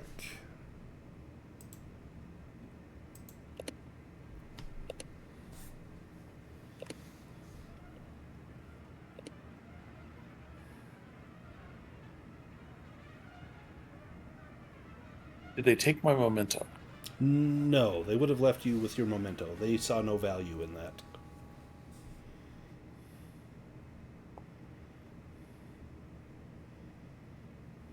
Not bad. Hey, Brawling went up. That's good.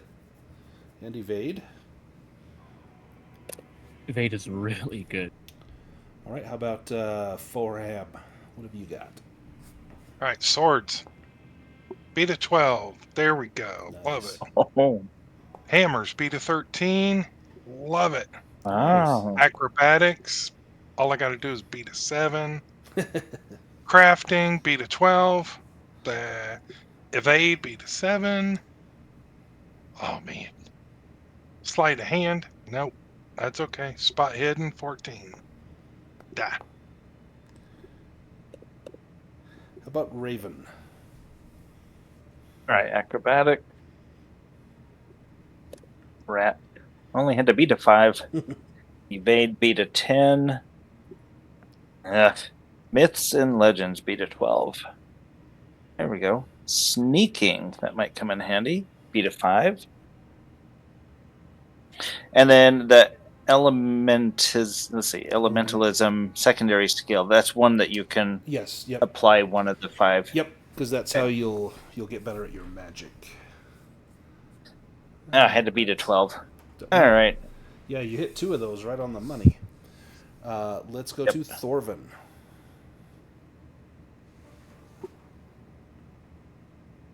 All right. Sorry, I'm taking notes. All right. Acro. Let's see which one was the first one. The 4, so that does not go up. I'll uncheck that. So evade. Nope. Spot hidden. Hey, brawling. Hammers. And swords. Nice. Hammer. Excellent. And then I think that's everybody because Heisenberg died. He got the end. That I he would wanted. I would nominate Raven for a focus award. Yeah, that was pretty spectacular too. Because You otherwise, just- that Chaos Lord effigy has like 38 hit points. She would have died, and Aiden, he did massive damage before that, before Raven, and I mean he just carried the day. Yeah, let me put a focused heroic ability on Raven. That will increase your willpower point pool by 2. Oh, holy crap. Thank you. Let me grab that. We save those for very heroic deeds or fantastic roleplay. Oh, okay. In fact, we had one in a game. I forgot what game it was. Somebody did something really cool, and I thought afterwards, I should have given them focused. It might have been... I think it was the Dragon Emperor campaign. I'll have to see if I can remember what it was. I think hanging over a lava pit, having your finger hacked at, Yeah, and surviving deserves something. yeah, that's and leaping across onto the effigy after seeing your maybe that's why because you saw your master get hurled down into the flames. But who can say?